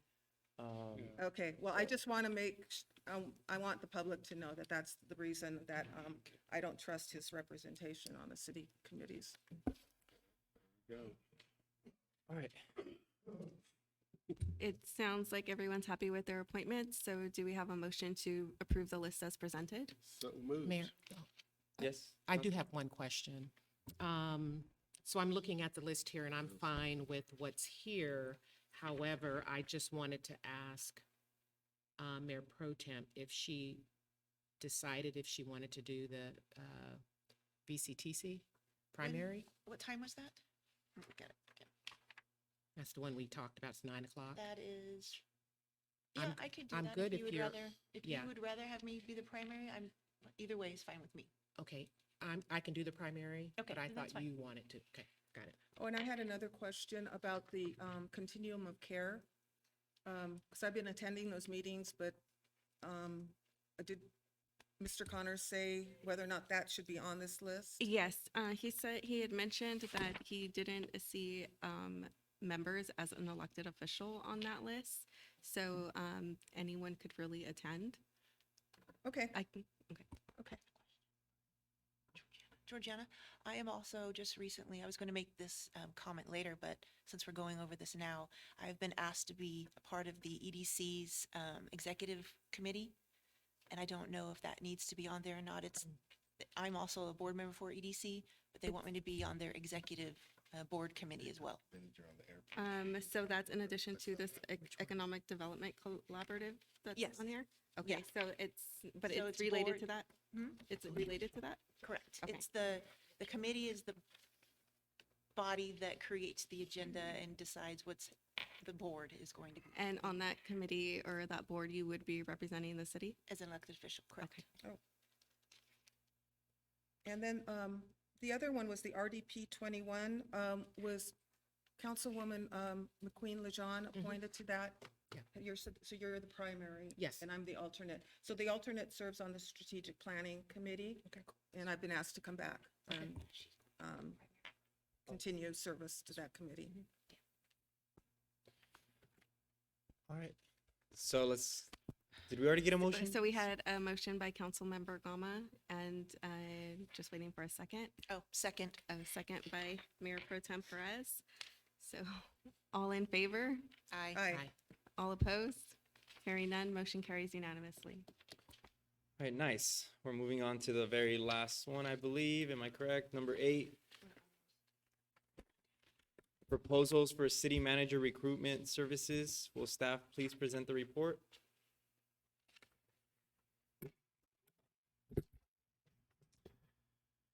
Good evening, Mayor and council members, members of the public, city staff. Agenda item number 8 pertains to the city council's review of proposals to conduct a recruitment for the position of city manager. By way of review, the city of Port Hueneme operates under a council manager form of government through which the council is responsible for appointing the position of city manager. On October 3rd and 17th of last year, the city council discussed the city manager position in closed session. And on October 17th, the council voted not to renew the city manager's agreement, which is set to expire February 18th of this year. On December 8th, the council discussed the matter once again in closed session. And following that meeting, the human resource manager solicited proposals for executive recruitment services for the city manager position. To provide council proposals to review at this meeting, January 17th, and because costs were unknown, informal proposals were obtained. Because the proposals exceeded $25,000, if council wishes to provide direction based on these proposals, it would be appropriate to cite Municipal Code Section 2564. That section allows for deviation from formal contracting procedures when the city's best interests are served by so doing. As noted, council is responsible for appointing the position of city manager, and through this item is asked to provide direction in this regard. Options include one of or a combination of the following. Provide direction to execute a contract with one of the executive search firms contained herein. Authorize an amendment to the existing agreement with City Manager Connors, or provide another direction as the City Council deems appropriate. That concludes the staff presentation. I'm available for questions, as is the HR manager who should be with us shortly should there be questions about the proposal solicitation process. Okay. Does council have any questions for staff? We're only taking questions at this moment. Comments and discussion will be heard later. Councilmember Hernandez? Yes, thank you, Mayor Martinez. I looked over the 3 proposals and I noted the staff's recommendation. One of the things I saw missing in the staff recommendation, the one that you approved or you recommended, that was I forget which one, I don't have it in front of me. Can you refresh my memory on, that was There were 3 proposals received. 3, and the one you recommended? Bob Murray and Associates. Bob Murray and Associates, okay. I noticed that one did not have their costs written out like the third one did. And I'm used to seeing proposals. I've written a lot of proposals, and usually the clients like to see a cost plan so we know what staff we're paying for. I know that Murray and Associates listed the staff that they are going to use supposedly on this proposal, but they didn't cost out how that staff was going to be used. It's, to me, I mean, are we hiring every single person on that list? Is that who we're paying? Or are we just going to pay a handful of their employees? I'm not clear on that. The proposal notes Valerie Getta Phillips. Right. Who I believe is. And I understand they have overhead. They're going to have overhead, but usually that comes out in the cost plan too, and they don't have that. So. They identify Ms. Getta Phillips as the lead recruiter for this project and provide a fixed flat fee Right. cost. I apologize, I didn't understand your question. Okay, so if you look at the third proposal that you offered, they offer a cost plan. They show exactly what activity they're going to perform and how much that activity is going to cost. And that's not in Bob Murray and Associates, so. Correct, Do that we is correct. ask for that in these proposals? In the RFP, because the RFP was not included in the. Right, as noted, for the sake of expediencies, to allow the council to provide a review at this time, given the contract, given the agreement that the city manager has is coming up. An RFP was not prepared. This was not a formal process to solicit proposals. So this was an informal process. There was no RFP. And there could be a request for additional information from any proposer. So if there was a request from the council for additional information about the cost breakdown, that's something that we could get, but you're Okay. absolutely correct. That was not provided. I just like to see it. I just like to see that in proposals, so I know who we're paying, who's part of the team. Because they list every single employee in their company. And to me, are we paying everybody or are we just paying some of them? So, it's much clearer in the other one. But I'm in favor of the Bob Murray one. I think they are familiar with our city, having worked on the chief of police recruitment, so I'm all favor of that. Any more questions? I would like to know if we could break it up. My understanding is, first of all, I'm uncomfortable paying $40,000 to a recruitment firm. My understanding, recruitment firms is that they could blast the job offering and all their different connections very efficiently. And that probably has a lot of value. But I would hope that this council could take on the task of paper screening in a meeting and deciding on which candidates to move forward, and have the council be doing those parts of it. And perhaps we could just ask the recruitment firm to assist us with advertising to make sure we get a really big pool as possible. And then I'd like to also just wonder if our HR manager feels he's capable of handling the entire recruitment process with council's help in doing paper screening and all that. So I would love to hear from our HR director on that. It looks like he's right on time, so. I'll invite Nick up. I'll invite Mr. Jones up to speak about his comfort level, but I will say there is no one way to do a recruitment, Councilmember Gama, so you're absolutely right. Actually, one of the firms that proposed, not the one that is recommended, actually provides 3 different levels of service that can be provided with maximum involvement to minimal involvement, with the employer taking on more responsibilities, some of which was included in your comment. But with that, I'll let Nick speak for. Real quick, which one was it of the 3? I believe any of the proposers we could work with, but specifically WBCP. It's not in the proposal, but I've worked with that company before and spoken with them at a conference, and they actually have an established 3-tier plan based on the involvement that an employer wants. So they're willing to have a sliding scale of both involvement and cost. But that we didn't get in that level of detail with the solicitation. Okay. Good evening, Mayor, council members. So, in terms of your question, yes, HR is here to support. Like I think when I mentioned proposed before, and in terms of the recruitment, there's no special, like Charles says, no special way of recruitment in terms of today kind of market. It's really reaching out to passive candidates online, and I have previous experience doing that, managing a direct placement executive search firm. So yes, I'll be more than open to helping this recruitment if needed. Do you feel that doing a hybrid, so to speak, where we engage a recruitment firm to put out the advertisements out there to generate a pool, and then HR and the assistance of the council, do you think we could? Yeah, it could be a hand-in-hand type of recruitment, but they could start off with the postings and we could handle it from there in terms of the candidates, me reaching out and our team reaching out directly and setting up engagement appointments, interviews, taking it from there. So it could be various ways, but yes, HR would be full on support. So that we have 3 options here. I don't know if one of the options is what you just spoke of. So would we make an alternative motion, or do we have to come back to another meeting? I don't believe that any of the proposals we received fit to the discussion that we're talking about now, but the direction from the council could be to solicit new informal proposals that would reduce the cost of the recruitment, decrease the contractor's involvement, and have staff, as you say, have a hybrid approach with increased staff involvement in the process. Okay. Any more questions? Yeah, I have a couple questions. Do you know of any cities that have used their internal HR to hire their city manager?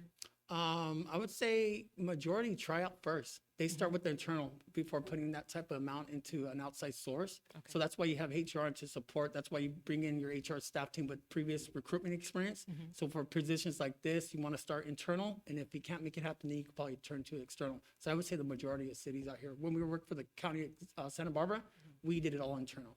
And if that was the last resort, we would reach out to the executive search firm. Wonderful. And in that case, did you actually use the city council members to help in the process? It was engagement, board of supervisors. So it was coming from them directly in the CEO's office. Councilmember Hernandez? Yeah, my question was going to be somewhat similar to Councilwoman McQueen Lejean, and that is, is there any kind of conflict of interest in an HR manager being involved in the hiring of somebody that they're going to be reporting to? I think that would be my concern. But if there's precedent for it, then I think we'd be fine. But As far as conflict of interest, no, in essence, unless the HR director was financially interested in the outcome of the transaction, but I don't see that happening. yeah, and I guess I'm not even looking. Maybe the term conflict of interest isn't the right term because I'm not looking necessarily financial. But I mean, an HR director, if he or she so desired, could skew the hiring, has somebody that they want to work for versus somebody that we might want to appoint as our city manager. I don't know if that's ever occurred anywhere. I just want to make sure that we're legit in this process. So right now, the position I hold is HR manager, and I report to Charles Peretz. I don't report to the city manager, just so everybody's aware. So it's not, right now, the position is not HR director. Okay. And I'd like to point out that the same thing could be said of council. I mean, picking their city manager, same way. So I mean, we have to trust the people that we have in those positions. But I have a comment about number 2. Question. about Okay. number 2. Okay. What was staff's reasoning behind adding that to the staff report? Was it council direction, or what was the thought on that? So because much of the discussion happened during closed session, staff didn't truly receive clear direction from council. The reportable action was a vote not to renew the city manager's contract. The intent of the staff report, you'll note without any staff recommendation, is to present all options available to council in its capacity as being the responsible body for appointing a city manager. That's true, but in the case of this, it was a clear indication of direction of council by a 4-1 vote that we did not want to renew the contract. So I thought that was pretty clear in direction. So I was just curious as to how that was misconstrued or misunderstood, that it would have been a different way had we bring it forward now. But that's the only question I have. There's no recommendation to take such action. It's an option available to the council. And as we sit here today, the 5 members on the dais are a different 5 members than that which voted on October 17th. Once again, there is no staff recommendation, but it was imperative for staff to explain all options available to the council. I would like to make a motion that we, Well, I'm sorry, before we make any motions, I would like us to hear public comments regarding this item. We do have public comments. Okay. No, I was afraid you guys were going to vote before I spoke. Mayor Martinez, fellow council members. This item should never have been put on the agenda with that option specifically. That's a closed session item. So I don't believe that that should have been on there. And I blame Mr. Peretz for that. I also blame the city manager because the city manager and the city attorney would have had to have approved that. The council voted not to renew his contract, so why would this be an option now? The options should have been to approve the additional money and choose which group to hire or not, or in this case, to keep it internal. The original vote to not renew the contract was a 4-1 vote. The election only netted one new council member. Do the math. There's still a majority that voted to not renew him. So again, it should not have been on there. Additionally, if the council does choose to renew City Manager Connor's contract, the council would look so inept to the residents that they would lose all faith in their elected leaders. Even entertaining the notion that Mr. Connors would stay on is only going to cost the city money in defending potential employee litigation. Employees are once again fearful for their jobs, as evidenced by the recent firing of the Public Works Director. It's common knowledge that Mr. Connors has a dislike for others in this organization, and they are also fearful that they will suffer the same fate as the Public Works Director. Mr. Connors does not even try to make his feelings unknown. It's kind of popular knowledge as to who he doesn't like. Having been a long-term employee, I know that these decisions, when they're made at such a high level, the city attorney is usually involved in those. It seems that the city attorney may have forgotten that he serves the council, not the city manager. His job is to help avoid potential litigation, not promote it. Let me give you a quick history lesson of the time when there was another city manager with similar management styles. And I don't believe that any of you were on the council then, but you knew her very well and you knew how shady she was. And there were so many lawsuits from employees that JPIA put the city on notice. I was one of those because I had to file a lawsuit in order to keep my job because of harassment and potential harassment by the city employee, by the city manager. So I guess my point is that I don't think that JPIA would take kindly to more lawsuits or potential lawsuits that would come if those suits were filed. And keeping Mr. Connors on is begging to have this happen. To be self-insured as a city is extremely costly and something that the city cannot afford. And it can be avoided by doing the right thing, and that is getting a new city manager in as soon as possible. Thank you. Are there any other comments, maybe? There's just one additional written comment. And that is, good evening, Mayor Martinez and City Council members. My name is Mark F. McLernan, and I live in the Harbor Lights community here in Port Hueneme. I have had the opportunity to review the council agenda for January 17, 2023. It was good to see that the city is moving forward in recruiting for a new city manager. Although the inclusion of the option to renew the current city manager's contract was a bit of a letdown to see in the agenda item prepared by Mr. Charles Perez. It seems that the author of the agenda item does not show much respect for the city council members and the decisions they make for our city. I believe that would be the deputy city manager, Mr. Charles Perez, who put the item in. That was a disappointment to say the least, as the council has made the correct decision regarding the current city manager, as I understand things at this time. Was the agenda reviewed by our city attorney's office? It seems in the past that office was quick to point out items missing or not correct on the agendas. So how did this item slip past? It begs the question, is this the type of conduct from our city manager that we want? One that appears to disregard the council's authority and decisions? Personally, I would think not. When looking at the projected cost for recruitment, it looked rather inflated when compared to what recruitment for a chief of police cost our city. That is something for the city to look at and decide how it got so inflated. It looks like these things could be originating in the current city manager's office, and that would be worth looking into also, as it could be seen as corruption of a sort. I'd like to see our city move forward with finding the right person for our city manager that will direct our city in a positive direction, as the current individual in that position does not appear capable of doing. It's his time to move on. This could allow the city council to clean house and ask those that have supported Mr. Connors and his less than above board actions to move on or shift their behavior to show more respect for the city council and its decisions for our city. There was an item in a previous council meeting regarding a review of the city attorney. Was that decided? Thank you for your time and attention to my thoughts on these matters. Yours in service, Mark F. McLernan. And that concludes public comment. All right.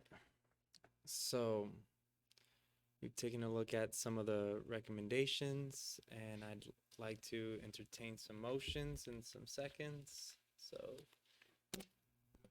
I'd like to make my time's up.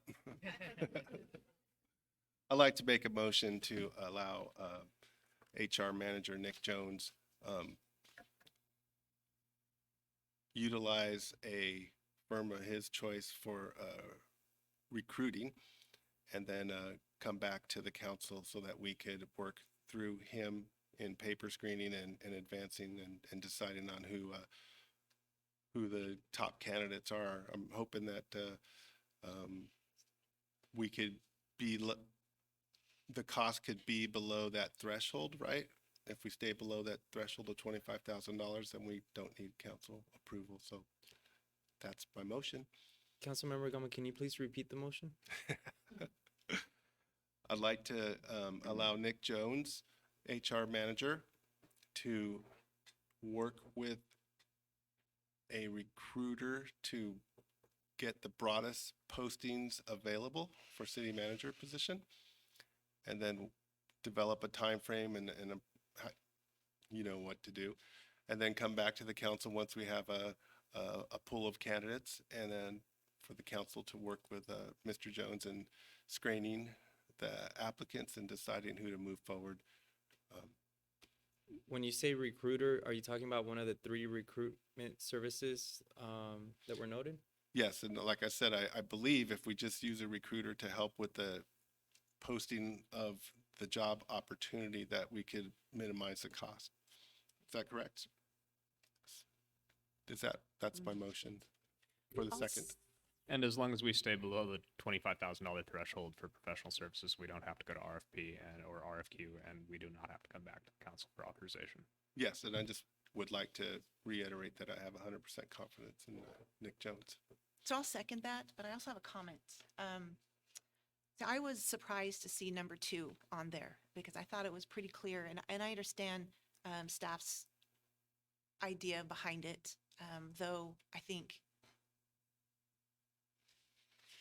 I took it as disrespectful because council made a clear direction and it wasn't followed through. It wasn't taken seriously. And although, with due respect to Miss McQueen Lejeune, she hasn't been privy to the past reviews. She hasn't been privy to the information that this council has had to be able to make a full authoritative decision on that.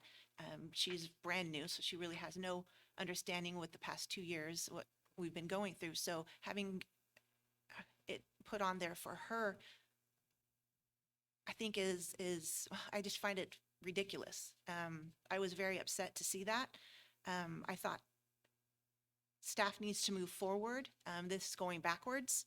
And I agree that this is a personnel matter, and I thought that this stuff should not be discussed in public. It should have been a closed session item, so I would have thought that our city attorney would have had that removed, because that's been discussed multiple times. Personnel matters do not get discussed in public.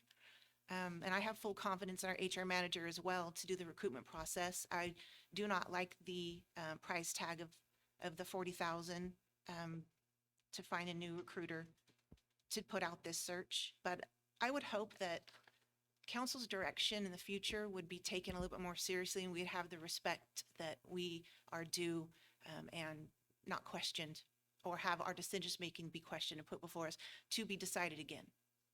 That's all. I don't think we have any other motions. Madam Clerk, can we take a vote, please? Okay, Councilmember Gama, Yes. Mayor Pro Tem Perez, Yes. Councilmember Hernandez. I'm not sure what we're gonna get for $25,000. Yeah, excuse me. And so, as much as I have true, 100% faith in Mr. Jones, I like what you're doing with the city. This has nothing to do with your capabilities at all. I think we should hire a professional recruitment officer and not somebody under 25,000, because you're gonna get what you pay for. Thank you. So your vote would be? No. No. Councilmember McQueen Lejeune No. and Mayor Martinez. Yes.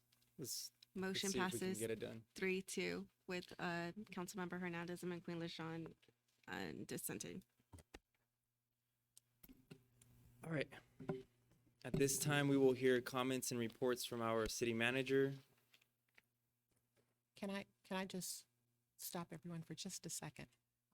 I don't want to move past this topic. And Councilwoman, Mayor Pro Tem Perez, I think hit the nail on the head as it relates to myself and my knowledge of the situation we just discussed.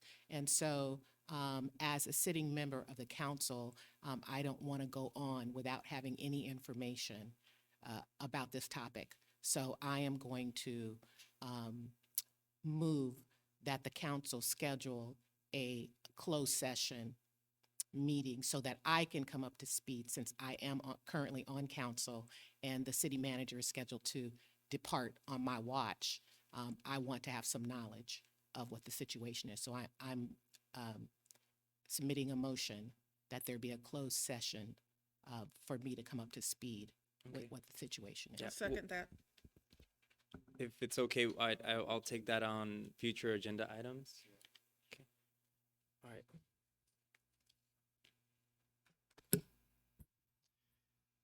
Good evening once again, Mayor, Council, members of the public, city staff. Just a couple of quick updates from the city manager's office. Last weekend, the Port Hueneme Police Explorers competed in the 25th Anniversary Explorer Tactical Competition in Chandler, Arizona. The event included 50 different Explorer posts from around the country.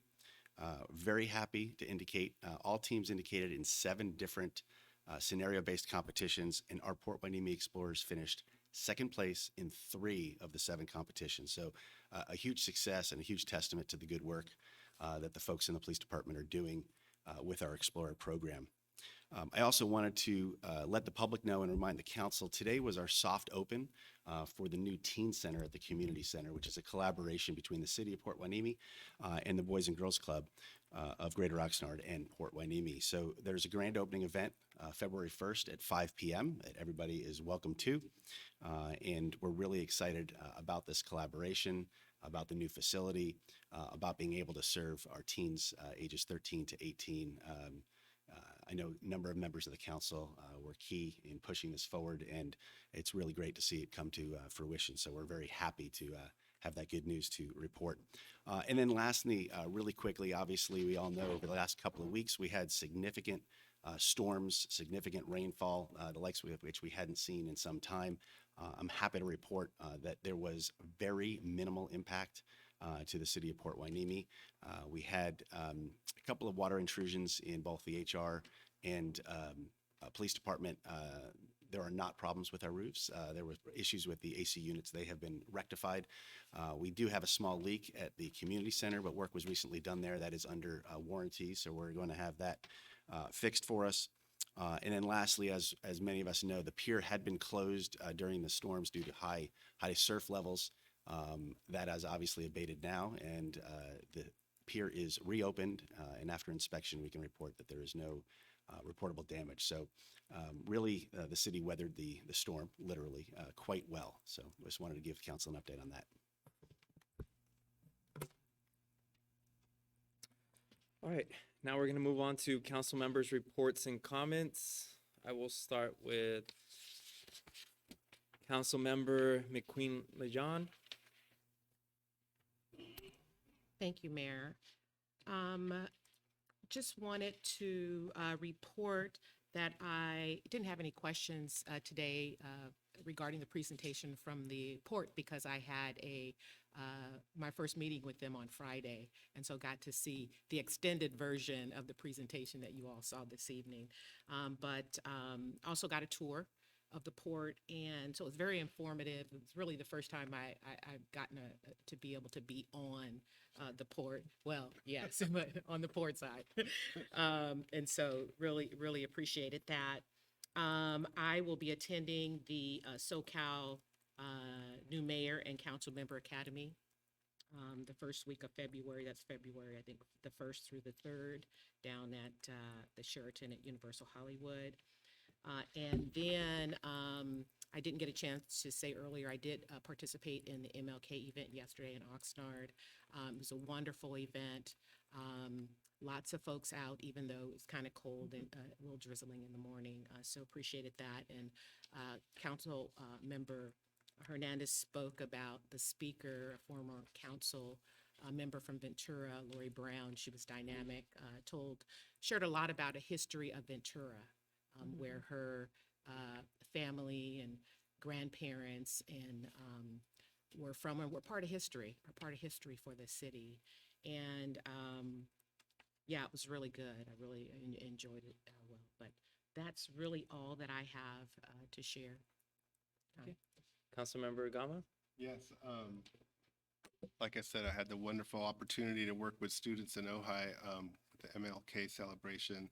And we met a few times and we discussed what Martin Luther King means to them. And of course, they only know Martin Luther King from what they read, what they learned in school. They have no firsthand knowledge. They may have seen video of his speeches. But one thing that students came up with, they looked at the word community, and they heard that word a lot. And they noticed that the last 5 letters of community spell unity. And so that became the focus of the speech that we wrote together. And I explained to them that unity, if we all agreed on everything, life would be really boring. And so unity is an important term for unity of purpose. And so we came up with that concept, unity of purpose. And the 5 of us up here have a unity of purpose. We want better for our community. We don't agree, but we shouldn't resort to personal attacks, which sometimes it feels like that's what's happening up here because we disagree.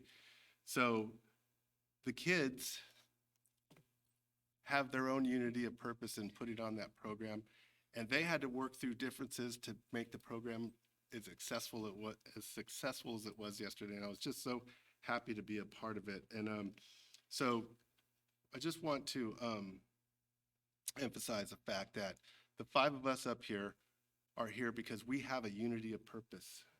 We want a better community. And no doubt in my mind, everybody up here wants better for our community. And we could use Martin Luther King's words and his actions to help us serve our community. Now, we may disagree. We may have a 3-2 vote, 4-1 vote. But that doesn't mean we start hating the other side. And our nation is split down the middle right now. And too often, personal insults are resorted to. And we just need to have a robust debate and let love of our residents and of us as a council, as a body that has a unity of purpose prevail. We're continuing on with our Hueneme Beach cleanup. We really need help this week. The rain has brought tremendous amount of rubbish to our shores.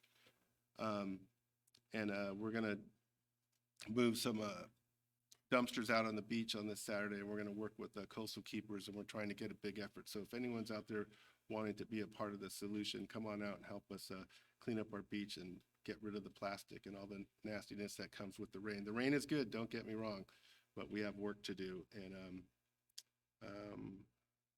I'll just, that's it. Councilmember Yeah, Hernandez? thank you, Mayor. I have a few city-related and committee-related comments I'd like to make. First of all, I attended the Governance, Transparency, Labor Relations Committee training. That's a new policy committee through SCAG that I was invited to participate in. And so I'm now on 3 SCAG committees. The training was really good. They talked about the legislative process in Sacramento and in DC, and I thought it was, although we've all, had that training, it's always good to get a refresher. I also will be attending the VCEDC presentation on Thursday at the Crown Hotel in Ventura. It starts at 3 and goes to 6 o'clock. I was invited to attend that by SCAG, so I'll be there along with some of the regional SCAG members. Also have the VRSD meeting Thursday morning.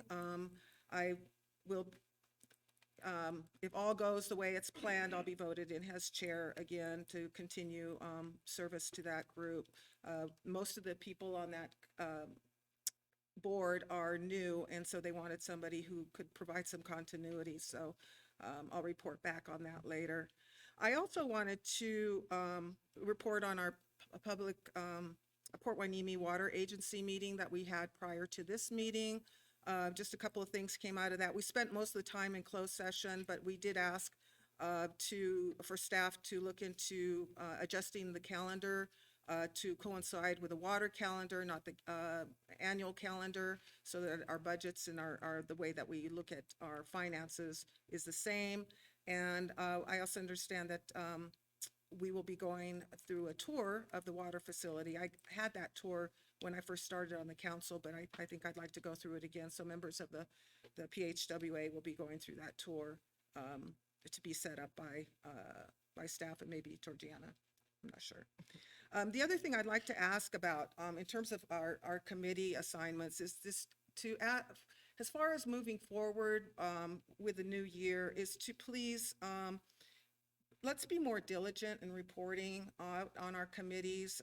Some of us serve as alternates and depend on that information in the event that we have to serve in the primary positions place at any one of the meetings. I think it's really important that the alternates also be looked at has assistance in some way in helping complete projects or initiatives that come out of the committees, such as the Sister City group. I'd like to be of more assistance to you, Mayor Gama, on that group. And I would hope that Councilman Gama would please include me in the discussions regarding Beacon, because you deliberately left me off last year and didn't include me in some of the discussions. So, I mean, I hope that we can work together and practice this unity of purpose together. Thank you. And I believe we will. Mayor Pro Tem Perez? Yeah, so I've been on the landscape committee, and I just wanted to give an update of all the stuff that we've been doing. I think everyone will be happy.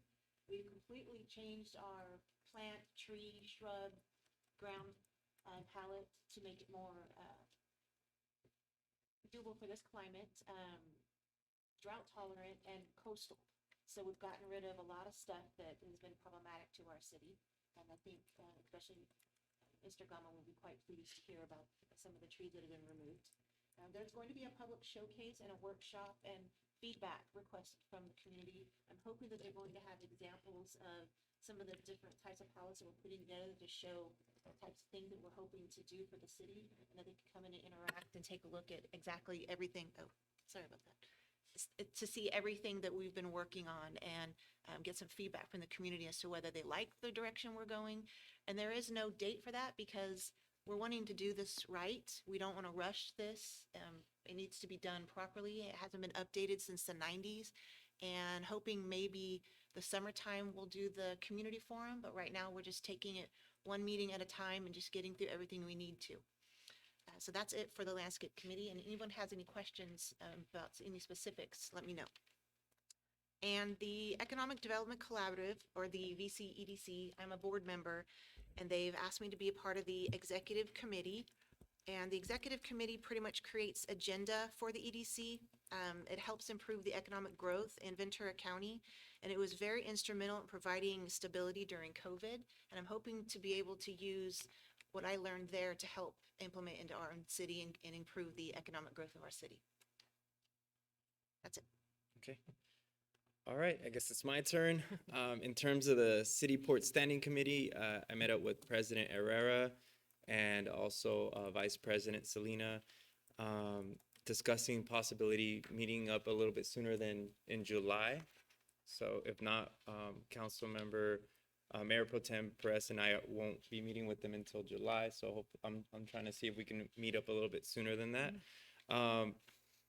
In terms of REACH, a new president has been appointed, Christine Walker, and then Vice President Rich Rollins was appointed.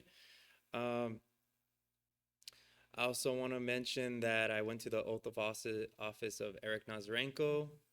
I met up with, I met Carmen Perez and her nonprofit Gathering for Justice yesterday. That event that they put on was really great. I'm trying to see what we can do to maybe bring an event like that here in our city. I also want to mention that I'm going to be hosting a basketball shooting contest on Saturday from 10 to noon. You'll need a partner. So for those of you guys who want to come out and shoot, you'll need a partner. Going to be giving out some free prizes. And I guess I will be the MC of the event. I also want to mention in terms of the Sister City Committee, I've been talking to Gil, and he's going to be having I just talked to him today. They're going to have a retreat on Saturday from 4 to 6 p.m. I don't know if you'd like to join me, This Councilman. Saturday? Yeah. Oh, I already have plans, sorry. So, any other council members can also, anyone else, if you're interested in learning, because I'm really trying to get a Sister City Committee. They're going to be going in February to Puerto Vallarta. So I'm going to see if maybe I can go between the 6th and sometime between the 6th and the 13th, maybe even just go for a couple days, just so I can have a meeting with their mayor and the Santa Barbara mayor, and maybe we can get this going, because we don't have a Sister City Committee. Oxnard already has one. Ventura has some. Santa Barbara, I believe, has 8 different Sister City Committees. Wow. Okay. But those are my reports. Let's move on to. I have a quick question about the, some of the reports I'm hearing. Now, the basketball thing, is that a city-sponsored event that you're announcing? Yes. It's this is city-sponsored? City sponsored. Okay. Yeah. And also put on by Reach. Oh, okay. Yeah. All right. And the beach cleanup, is that city-sponsored? Okay, that's just your volunteer work. Okay, great. Just want to get clarification on that. I'd like to, I say we move on to requests for future agenda items. I'd like to remind council members that all request items will require a motion, a second, and a majority vote per adopted council policies to be placed on a future agenda. We'll start off with Councilmember McQueen Lit-John. Okay, thank you. Again, I'd like to move that we place a closed door session item regarding our city manager. I feel very uninformed, and I hear a lot of discussion, and I have no idea what the issues were. And specifically because it's happening while I'm here, I think it's important that I at least understand it. And I feel right now I don't have any information about anything. I'll second that. It's just closed session discussion. Right?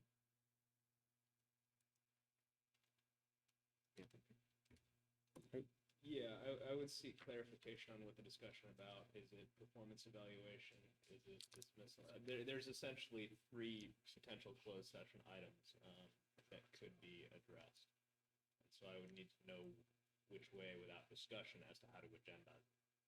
Would it be consideration of an interim? Would it be to hear specific allegations, charges, and complaints, or would it be performance evaluation? We can do performance evaluation, or I would ask that you all help me with that. Yeah.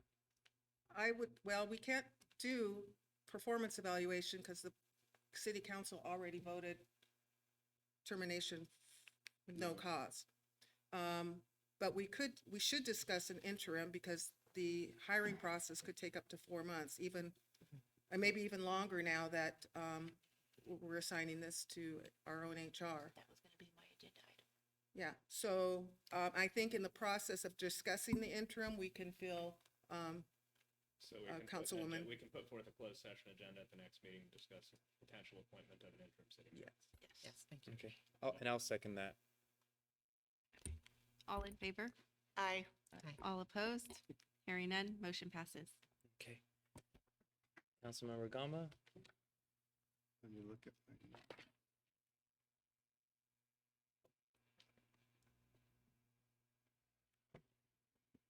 I would like to consider an agenda item where we could discuss broadening our city arborist role to include, to manage tree permits. It just seems like he's the right guy for that task. And so perhaps we could have a staff report on how or if that's possible and what it would look like. What was the motion? Motion is to have an agenda item so we could discuss our city arborist and putting him in charge of tree permits. Well, at the very least, it would be nice to get to know him, you know, bring him on to a city council meeting. My understanding is that community development director and his team manage the tree permits. And we've worked very hard over the last 4 years on these. We've got the committee working on a new palette. We love trees. We want to replace and replant trees that are drought tolerant and all that. And we have an arborist, and I think he would be a better person for that responsibility. Should this be something that you work through the landscape committee on? I mean, expanding an employee's duties doesn't necessarily fall under the council, that falls under the city manager. So, I'm asking for an agenda item to consider that. So, it's okay.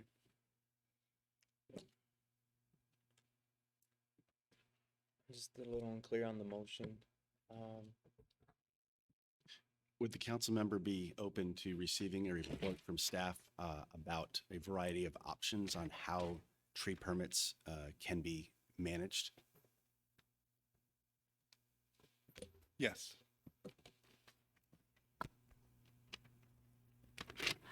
I'll second. All in favor? Aye. All opposed? Hearing none, motion passes unanimously. Councilmember Hernandez? no, I'm just looking forward to the strategic planning that we'll be doing coming up next month. Okay. Mayor Pro Yes. Tem Perez? I do. I would like to have a staff report on the various lighting issues, specifically Crossjack, the street of Crossjack has a huge lighting issue. It's actually a dangerous, considered a dangerous issue where the lights at night, you can't see anything on the street as they're driving. And I'd like to have a full report on what we can do to improve those types of issues around our city.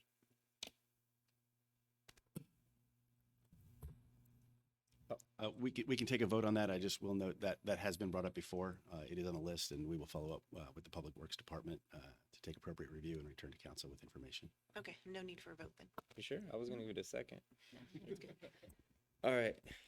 Okay, so I would like to hear, I know that our staff has done some work on the skate park, you know, so I just want to know what are some of the skate park results so that maybe we can keep moving it forward. I think right now the main question is, we don't know where to put the skate park, but we have the funds, and I think if we can find where we're gonna put it, then we can get that going.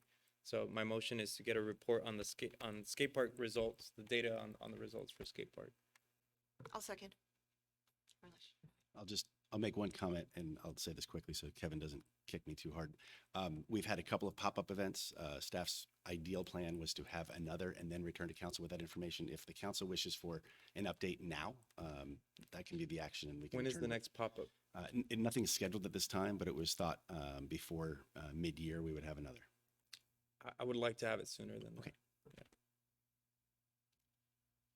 Was that a second or? Oh, you're sticking with your motion? Yeah. I'll second. All in favor? Aye. All opposed?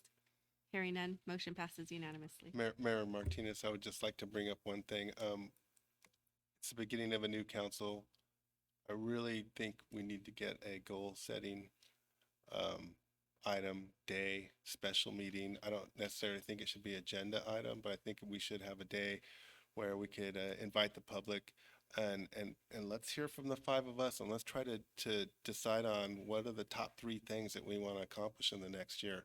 I feel like we've got all these projects out there, probably too many, and we need to decide on which ones do we want to get done and then focus like a laser beam. So I believe that was That's been requested, and I know that the city manager is working on that already. I know, Okay. I think I had previously requested. That's what I it. meant by our strategic planning session a few moments ago. Mr. Spalding, there was some type of training or something you had discussed that might be beneficial to this council? Yes, I have circulated it, and I will follow up about bringing that forth as quickly as possible. All right. I think that about wraps it up. So tonight I'd like to adjourn the meeting in the name and message of Martin Luther King Jr. The time is now 8:51 p.m. The next regular meeting is scheduled for Monday, February 6th, 2023 at 6:30 p.m. Thank you.